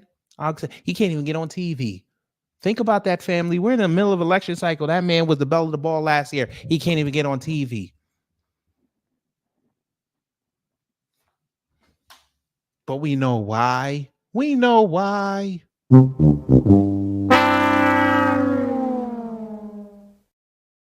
It's amazing the woke DEI affirmative action people told y'all that was going to happen. Y'all said we were crazy, then it happened, and all y'all are quiet now. Okay, I'm here to remind you. Continue, Larry. And even Trump did. He and I had a meeting in Mar-a-Lago about 2-3 months ago, and I mentioned this to him, and he tweeted something about it. So you're right. That didn't help you, now did it? We straightened that out. Many of the problems that we are complaining about go away. The crime. We have in California, there's been a rash of smash and grabs where a bunch of young people come into a store and steal it. Steal stuff. Often they're wearing masks, so you can't tell what race they are. Bullshit. Torian, where are you, sir? I know you're still here. Torian, where are you? Come tell this man how much he lied. Hey, Larry. Who was the queen pin they just picked up? White woman. How much did she get him for? About 300. Was it about 300, Torian? I don't remember the number. Was it about 300 million? Yeah, you could get the link. Of course you could get the link. You gave me the link twice on your show. I'm finna give you this link right now. There's that link. Wait, come up here. You can get the link. Let me know how much. Let me see. Why are you getting up here? Let me go to Giant Supermarket and see how much them crab legs are. Probably expensive as a motherfucker.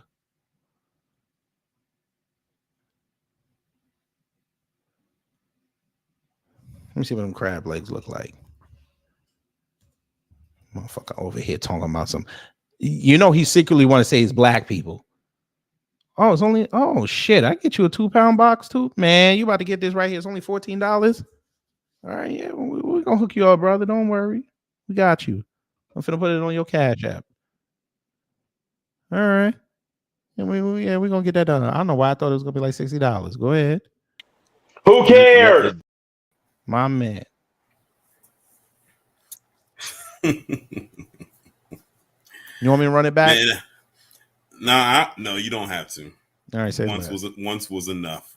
Once was. How much did that bitch get? How much did that bitch hit him for?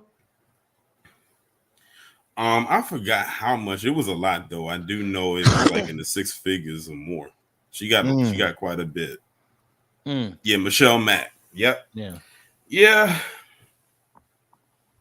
And them other smashing, there was some other smashing grabs too, and that was confirmed that wasn't even black people that did it.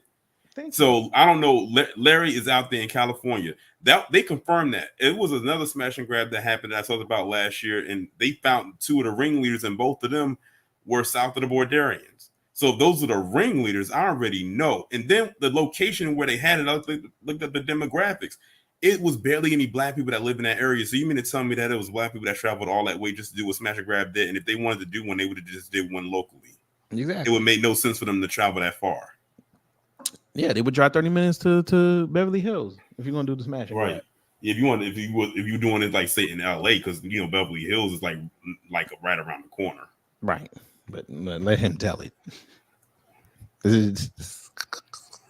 But when they're not, and when they get busted, most of them tend to be black. How does he tell that lie?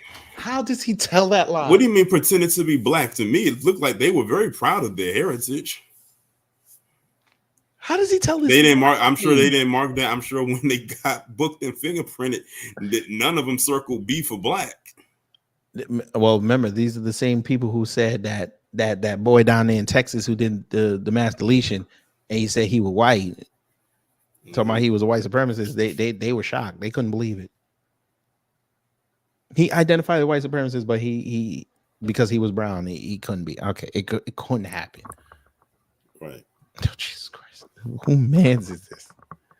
More afraid of my father than I would be of getting caught by the police if I got involved in something like that.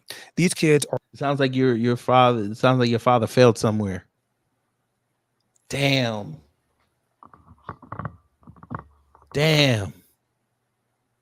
Are afraid of neither. They don't have a father in the home. Cops are demoralized. They're understaffed. They're pulling back. So they're not afraid of either their father or the police. We should be talking about that more, but we're not. This is the same thing we talked about the last time I came up here and we roasted Larry Elder. Mm-hmm. I was like, it's funny. He says he keeps bringing up that fatherlessness, which we know he ain't going to do nothing about, even if he did get in office. That's the only talking point he has. That's why he keeps peddling it and has been for so long, because it's not the issue that he wants it to be.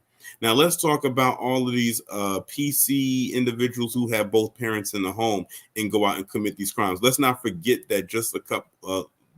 Ethan Crumbley got sentenced to life without parole, and both of his parents are now doing time in prison for basically aiding and abetting what their son did, and he had both of his parents in the home. What about that just happened, Larry? Just like this interview you did with Zuby just happened. Why didn't you talk about that? What about the jackass in Idaho who was killing the college girls? Yeah, or Ryan Palmer. Mm-hmm. What about the jackass in Colorado who killed his whole family and blamed it on the black guy? And what about Peyton Gendry? What about the Menendez boys? Or Dylan Roof? Ooh. Notice a pattern here, Larry? Are you noticing a pattern here? Mm-hmm. But all right, go ahead. And most of them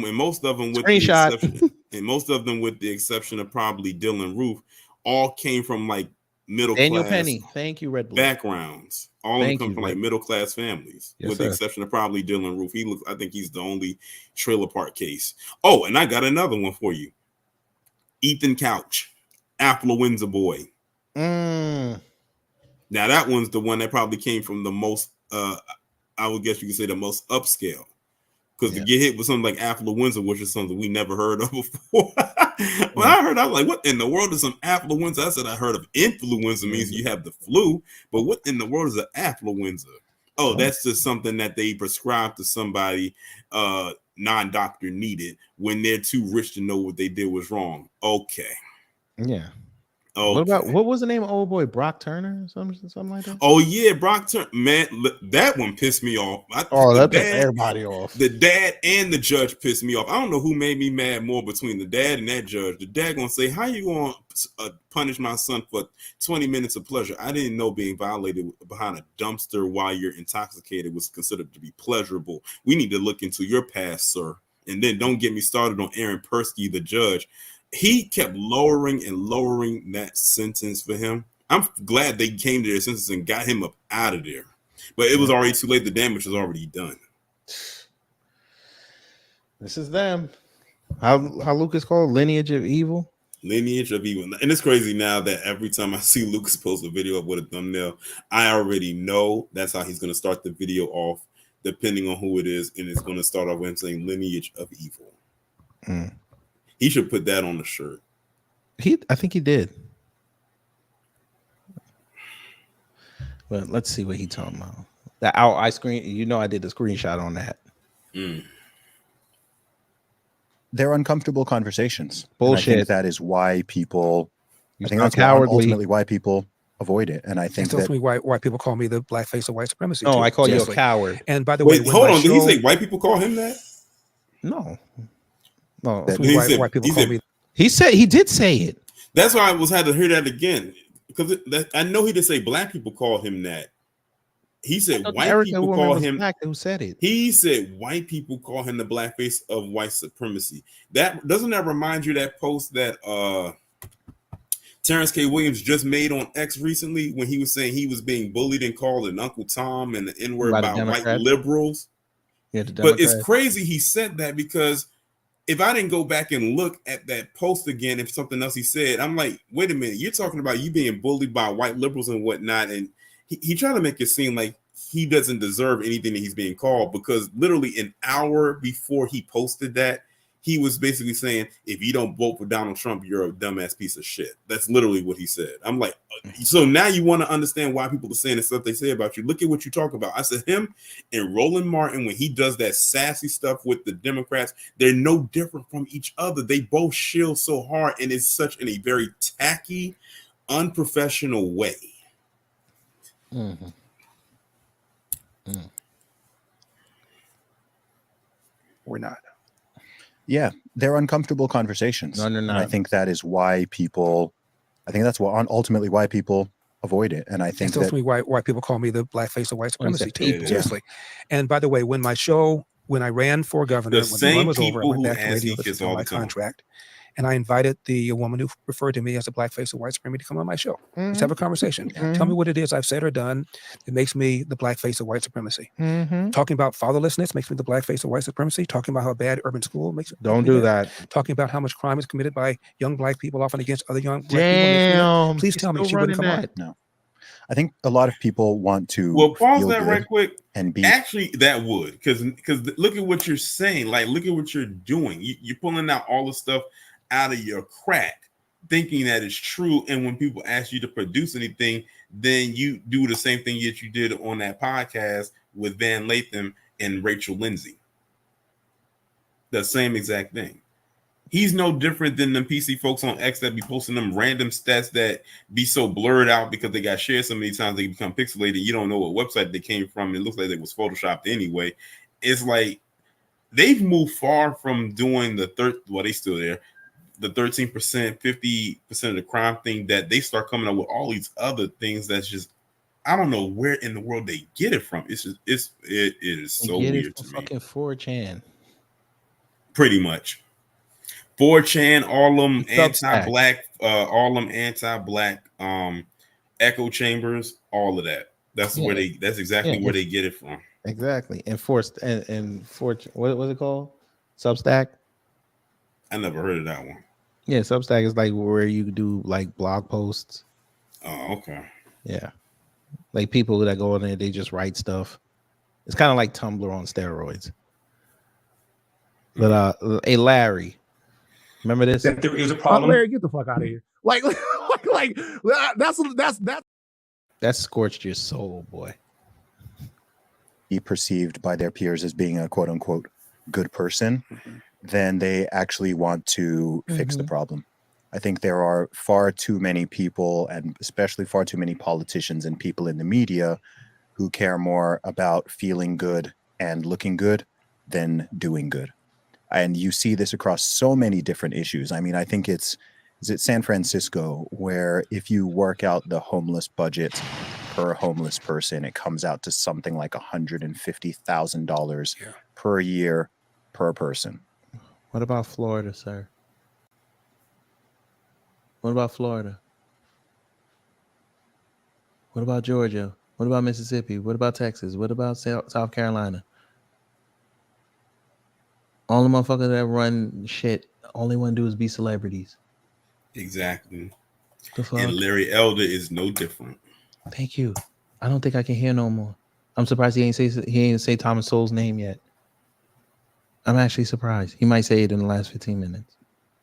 And you go to that city alive and street looks like it used to look. Mm-hmm. Somehow, some way, they got solved. Yeah, and other big cities. Shut up. I think that failing to talk about personal responsibility is a big problem. You are basically giving people a pass for making poor decisions. Oh God! And no matter how you expect black people to take accountability, what are you talking about? Shut up. Badly you are raised, life still comes down to decisions. My father never knew his biological father. Oh, good God! I don't want to hear this. And to tune My thing is with the fatherlessness thing, it sounds like that's a thing, almost like a personal thing that was going on in his life, and now he's found a way to try to take it out on all the other black fathers. Huh? Remember the story where he said he sat in his father's restaurant for 8 hours? I don't think and I his heard father. that. No, I'm sorry. He sat in his father's restaurant. He wanted to talk to him, and he finished up business, and then he cleaned up and sat down, and they had a conversation. And he said, "That's what the day I finally understood my father." To me, it sounds to me like, I don't know. It sounds to me like Larry was just a big disappointment. But the way he tries to frame it, he tries to frame it as if his dad wasn't a good person. I find his dad was being his dad in that era. I find it typical of a lot of these Sambos, both the men and the women, that they have some of the most estranged relationships with their fathers. I'm noticing it with Larry Elder, Amala Ekpunobi. I've been peeped it with Sage Steele. That's one of the reasons why I can't stand her to this day. And a few others. Notice they all have daddy issues for some reason. For some reason, it seems like their dad was being the true authoritarian, and they couldn't stand it. And now this is their way to rebel, and they take it out on everybody else.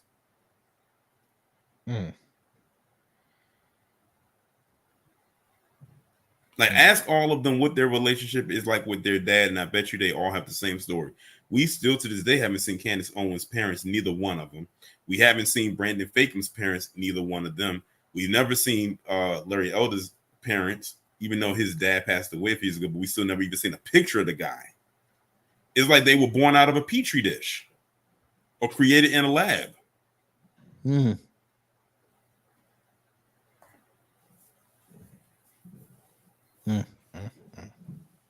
If he'd be able to get a meal in the South.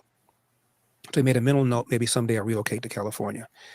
Pearl Harbor, my dad joined Marines. He was in World War II, stationed on the island of Guam. And he gets out, goes back to Chattanooga, Tennessee, where he married my mom to get him a job as a cook, because that's what he did in the military. He was the head of cooking for the colored soldiers because the military was segregated in those days. Goes to a restaurant, and he's told, "We don't hire niggers." Oh, Jesus Went to another Christ. restaurant, "We don't hire niggers." Oh, gee, I can't. I'm done. I can't do it. It's over. You got it, Larry. It's all the black people's fault. Yeah, you got it. Torian, look at the private chat. He'll explain that particular story, and then sit up there and is this something else? Yeah, look at that. Don't say nothing. This is if this doesn't tell you what they're doing with this particular individual, this is terrible. Oh yeah. Come on. How is that? How do you call it that? How? Oh, I was about to say something, but no. The first comment: whoever wrote this caption doesn't know ball because that's not a crossover. I might as well show the family. Y'all got it. Really isn't. Family. They're saying this is a crossover. How is that a crossover? That's not a crossover. Where was the crossover? It really wasn't. Like, what in the world? He moved to her left. He came up and it did look like she pushed off with her elbow. A crossover would imply she went one way and then quickly went another way. She just went one way. She did a pick and roll. She got a screen run for her. Listen, I didn't say this, but the Indiana Fever, they have a game against the Mystics on sometime early June. And the Chicago Sky also has a game against the Mystics sometime in early June. I think the games are in the same week or maybe a week apart. So the Mystics, they play at a place called St. Elizabeth, which is in Southeast. Is a place they made for them because they figured it would be more feasible because of the crowd, because they used to have them at the arena, but they figured they're not selling like that, so there's no need to have them there. Right. The Georgetown games draw more to the arena than they do, but that's another story. But they decided to move them there because that would be a good fit. They've been there for like 2 years now. So they're having the Chicago Sky, which we all know Angel Reese now plays for, over at St. Elizabeth, but they're going to have the Indiana Fever, where Caitlin Clark just got drafted at, over at the arena. Mind you, the arena holds about 17,000. They're not gonna have 17,000 people. They're not gonna have 17,000.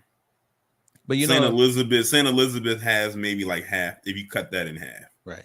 Yeah, I got into like a 2-hour argument with somebody because she played last night. She went 6 for 15, right? 13 of those were 3-pointers. And he tried to tell me that's good. She went 5 for 13 from 3. What? How is that good? That means she took one, either a layup or a jump shot, and scored 4 points from the foul line. How is that good? And he was like, "Oh, she got a +6." I'm like, and they still lost. She took away 8 shots that you could have used for somebody else. You wouldn't have been in a game where somebody beat you on a buzzer beater. And now they're saying this. They're saying this. I was in a restaurant today, and they had gave Caitlin Clark I forgot what kind of commercial it was. I think it looked like Allstate. I'm not sure. I forgot State Farm. It's probably State Farm. Okay, yeah, it might have been State Farm. Did you see it? I've seen them. I'm like, the way that they frame that, I'm like, I didn't know a person like that. You're supposedly promoting greatness, and this woman hasn't won a championship. I'm telling you, Chicago's guy gonna win the championship, and then all these motherfuckers gonna be quiet. She gonna have a losing record this year. They even like put out there because they had their preseason game, and they was like, Caitlin Clark is playing in front of a sold out crowd. I said, that's easy to say when you have the camera pivoted a certain way. Let's expand that thing out into a panoramic view and see if it really is a sold out crowd and for a WNBA preseason game. And let me see something when she get on that losing streak. Let me see something. Let me see if y'all. By the way, they ended. But by the way, they did lose that game. I mean, I'm sure they did. Yeah, they lost by like. They lost 2. They lost. Yeah, they lost by 2 points. I think it was 3. She hit a 3 to win the game. The other team. It was like she had 21 points. I'm like, okay, she had 21 points, and they still lost that preseason game. Exactly. Luckily, it doesn't. With 5 turnovers, it doesn't count. But she good. 5 turnovers. 5 turnovers. Then they were like, oh, they're not broadcasting the game. I'm like, whose fault is that? Whose fault is that? Y'all knew she was coming. Someone had posted up, I don't know if I saw it in the Discord or on X, where they said there was a line of people outside or something like that to come see her. I said, how many incentives did they get to go be there? Because I doubt many of them even went on their own free will. Facts. I was like, okay, we shall see. The season hasn't begun yet, but it will be starting soon. When she play again? Probably sometime this upcoming week. They team not even mentioned. Indiana Fever. Let's see. Like, what is their schedule? Like, I'm looking at it right now. Yeah, they played last night. I know that. They play on the 10th. It's a preseason game. Damn, they get a week off? Yeah, those games are really spaced out. They don't have that many. You said games. The 10th? Yeah, that's their next preseason game is on the 10th. Are you sure? Because I'm looking at it right here. It doesn't. No, I'm looking at it right here. They're playing the Dream. Friday, May 10th. What? Oh, that's Thursday. You mean? Yeah. Mm-hmm. Yeah, Thursday. Okay, that's their first home game. All right. Yep, that's a preseason. So why is the ticket $6? Oh, I didn't look into that. No, look, it's right here. Tickets as low as $6. That's in the balcony. Well, it's in the balcony, so that would make sense. So how much is it for the lower seats? I got 209, but that's like center court. 92, 62, 72, 277. That's center court. 178. Section 4 is already got it. 349. All right.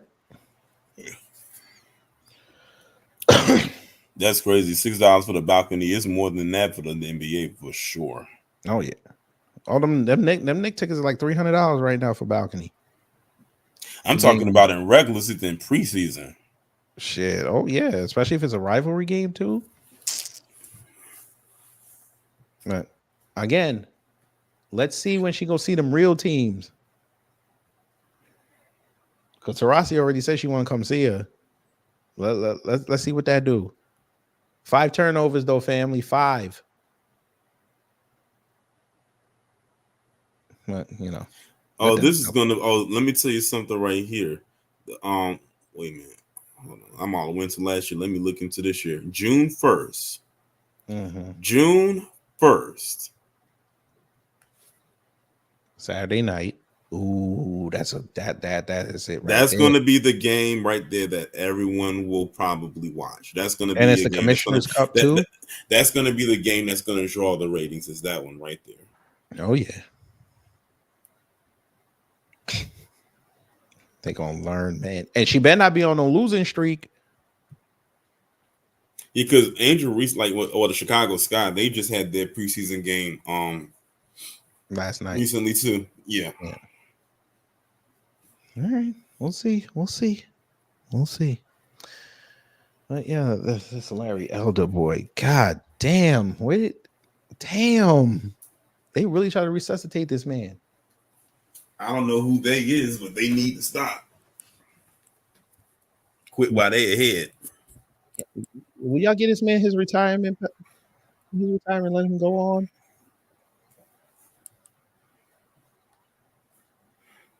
Yeah, that's what I said when I was looking at it. Is he balding? Yeah, he definitely is. What's that? Oh, he was. That was bad. He should have wore a hat. Right. Put on the MAGA hat. Come on. You're out of the race. You could put it back on. Are you fucking serious? Family, they're doing it. Who was they? The white media.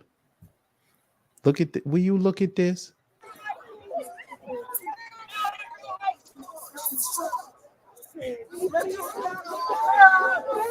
Ain't on this girl. Boy, stop. What is this? Lord have mercy.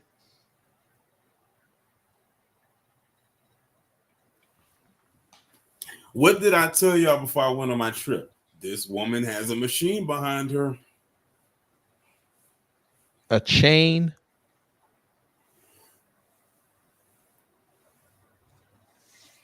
Y'all got it. But remember, I'm glad you said that. With the chain right there. I wonder if, what's his name? What was that man's name? The one that said that thing about Malik Neighbors be having thuggish arrogance. Will he say that about her? Yes. Is he going to say the same thing about her? No. If she was to walk in with like a chain on. I'm just wondering. I'm telling you, that one crossover, it's over. She gets crossed over, it falls on her face, it's over. The pitchforks will be out. Wait till she gets into that dust up, and somebody pushes her and she hits the ground. They're gonna want murder charges on that mother. Don't cry. You better not. You better get up and swing. Yeah, but like I said, June 1st, that's going to be the game everyone's probably going to really pay attention to. Now, does Dawn Staley show up for that? I don't know. Because she showed up for that Knicks Sixers game. This is hilarious, fam. They called this a crossover. And that came from Yahoo Sports. Who wrote that? I don't know. Who put this up? I want to know.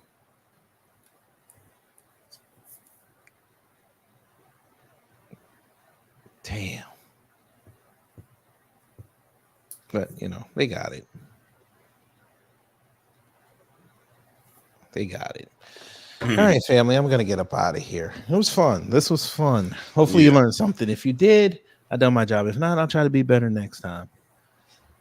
God, Torian, you got 8 more minutes. What are you gonna do in the 8 minutes for your Earth Strong? Just chill. No push-ups. You lying motherfucker. Oh, by the way,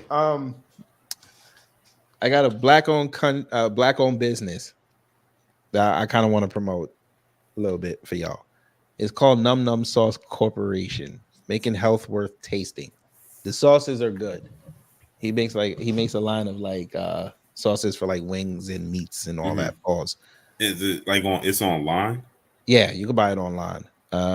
It is at numnumsauce.com. I told him I like his sauces, so I told him that I would promote it. Okay, I see the website. Yeah. I still didn't even look at it. Num Num Sauce.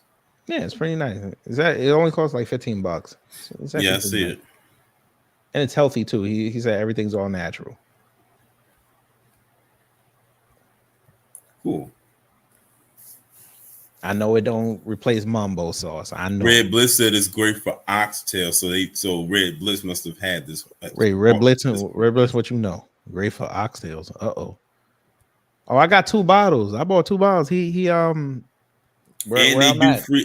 they do free shipping. Yeah, where I'm doing that, where I'm at. I bet he's over there Cousin T's don't do that. What's that? I bet Cousin T's don't do that. Shit, did you see that? It said 30 days. The nigga said 30 days to ship it. I said, wait, what? 30 days? You don't remember when I did it that day? And I said, look, what's that shipping look like? They said it take 30 days. I was like, why am I waiting 30 days? Why would you take 30 days for that? You could easily just go to the store and get that right now. Facts. And for a lower price. I just go get me a goddamn right. I just go get me a goddamn going on over there. Right. I just go get me a goddamn bag of flour and I got everything else.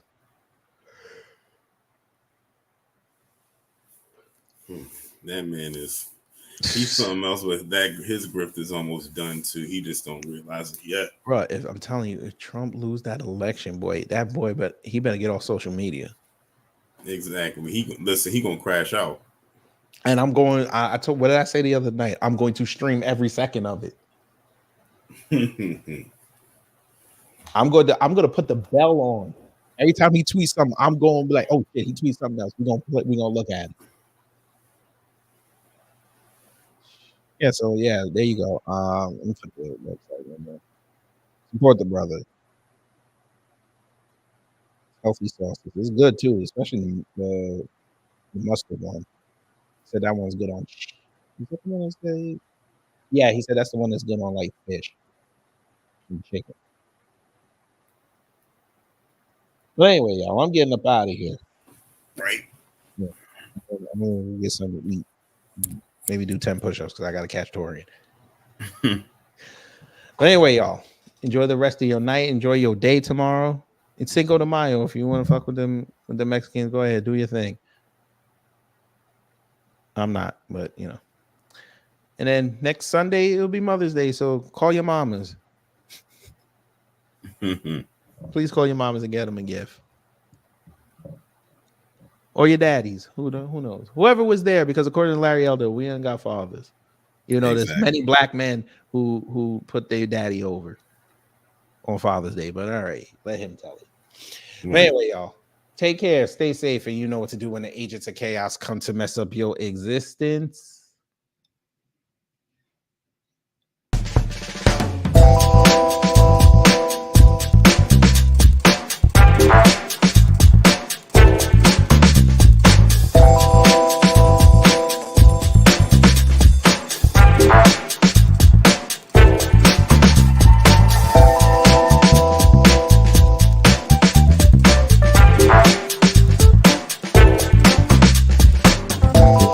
At the end of the day gotta end.